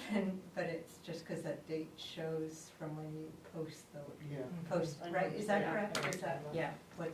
So maybe, like, include the date in the title. Yeah, yeah, like Green Up Day, it did say May 2nd Green Yeah. Up Day, so then it was clear. Yeah, yes, we'll do that. Would love an update from Green Up Day, how it went. But, oh, yeah, it was good. It was a good turnout. Yeah, it was cold. Yeah. Kind of wet, but It was cold, kind of wet, but yeah, it Michelle worked. came, and Yeah. we had a bunch of Telstar kids come, and Woodstock and Greenwood did their area, but then they came over for lunch, and the new, is it Chris Haven House, or? Oh, yeah. They came over for, that whole group came over for lunch, and they were super nice, like, they were really enthusiastic, so it was good. Yeah, it was cold. But it worked because now that the area I cleaned, I can see the greens coming up. So I know, it makes you you- do notice. Yeah, it makes you feel Yeah. good. Scott Hynek, brought his truck, and then he went back to pick up some stuff in Greenwood, and he said, I'll be back. And I was gonna go with him to the transfer station, and I was waiting for like 45 minutes, I'm like, what happened? And sure enough, his truck broke down, so. Did they get a weight at all? No, I don't know, because he didn't make it there that Didn't make day. it. So I was like, well. All right. Oh, and MKA did a cleanup on Friday too, on the Crescent Park campus, so that was nice. So good, it was good. I actually have 2 questions that maybe Scott can answer. So I noticed there's coming into town on 26 and also on the 2 side, there's electronic speed pieces. Yeah. 3 of them. Yeah. 2 new additions, and then they changed the one that's been, if you come over the overpass, Yeah, headed east, yeah, they changed that to a bigger unit. bigger unit. So do they communicate with you, or what data are they trying to collect, or is somebody asked to have them there? I mean, I don't mind them, but I just, you just see them there. No, all DOT. One gentleman did stop the garage one day, he had the orders to put them in, and he's like, you already have one. Yep. We don't know anything about it, we need to call Dixie. Yeah, I was just curious, like, how did they pick it, that's all, yeah. Apparently there's numerous ones scattered down Route 2, Mhm. headed all the way into Rockford now. Yeah. But I haven't heard, I haven't seen anything in Yeah. their newsletter or anything about it either. Mhm. And then the second one is walking on Cross Street on the north side by Bethel Residences, the storm drains. It looked like there was like an orange bag that was caught in it, and I was like, wait a minute, that's connected. Yeah, Is it a silt, those are sediment bags sediment bags? for the construction. That's, okay, that's what I was thinking, Yeah. yeah. And the one right on the corner has been damaged by, it's on their radar to fix. Okay. When they did those drillings Mhm. for the foundation, Yep. that large machine broke that one. I don't Oh, know, wow, I think that one had the okay. bag in it too, but, Yeah, so yeah, that one's on their Right. plate to fix, so, yeah, because it was like, okay, this is not going anywhere, I think it has to do with the silt and stuff, okay. yeah, yeah, Right. they're designed, they use them a lot in construction. Yeah. So, Very good, thank you. Are there gonna be street lights that go in once the condos are, finished? Cause it's pretty dark at that corner. I'm not I was- sure on. I just find that's a very dark spot of town to walk at night, but. And then I attended the Bethel Water District annual meeting, probably more a week and a half ago, and there didn't seem to be any surprises there, no huge increases in rates. And they talked a little bit about Route 5 improvements, which was similar to what we talked about. So, doesn't seem to be any surprises there, which is good. And I think the only other piece, I'd love to get some information back, at the beginning of the meeting in regards to the Alpine program with the rec budget, just clarification, maybe you can get back to us next meeting or sometime, Sharon, the amount that was, taken away, I think, 2,800. 2,800. I think, I was led to believe, I think, I don't know if you had the same thing, that it was because it was for transportation, and we have a donation for transportation for the Alpine program. So I just wanted to confirm that, because I think there might be some confusion that there was money in there that would have gone to the program. Right. Yeah, No, I was wondering that too, because it is just the transportation of the kids from Telstar to the mountain. The $2,800 was to pay for the transportation for the ski program. okay. So there wasn't any thought that there was going to be money in there for the program? No, I know. according to Who every, pays for them to ski? Does it not Abram donate all They, the tickets and? they offer it to the kids free. yeah. How they get their Right, funding, right. I know there's been some organizations in town that have given money. Mhm. But it wasn't clear to me, and it wasn't clear from listening to them last night, if they thought that they were originally putting money in towards the program. I know, So, because the- it was the I thought it was the transportation, and I thought It it was is okay. that line was budgeted specifically for the transportation for the ski program. Because, yeah, That's the because only we thing were that's ever not been in that line. eliminating, we were not The eliminating program is, The program the was still- transportation, Yeah, that yeah. line was not being eliminated. That will continue to be in the budget. We're just going to pay for that transportation cost from the donations that were made for the transportation. Yeah. That was ski my program. understanding Yeah. too. Right. I got confused. Yeah. And Yeah, and I'm not so sure it was clear I'm not sure. Here either. Yeah, with them. them. Yeah. No, yeah, because I think some information went out after our budget meeting that we cut that program, and that was not the case. It was just the transportation is being covered by the donation. But I think maybe there was some question about Yeah, the donation. maybe but- we could let them know, and they can ask if they don't have the clarification that we have. Yeah.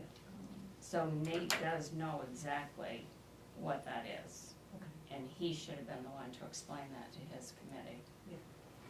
I had planned on going to the meeting last night, but yesterday I talked with Sarah, and it was my 14-year-old grandson's birthday yesterday, so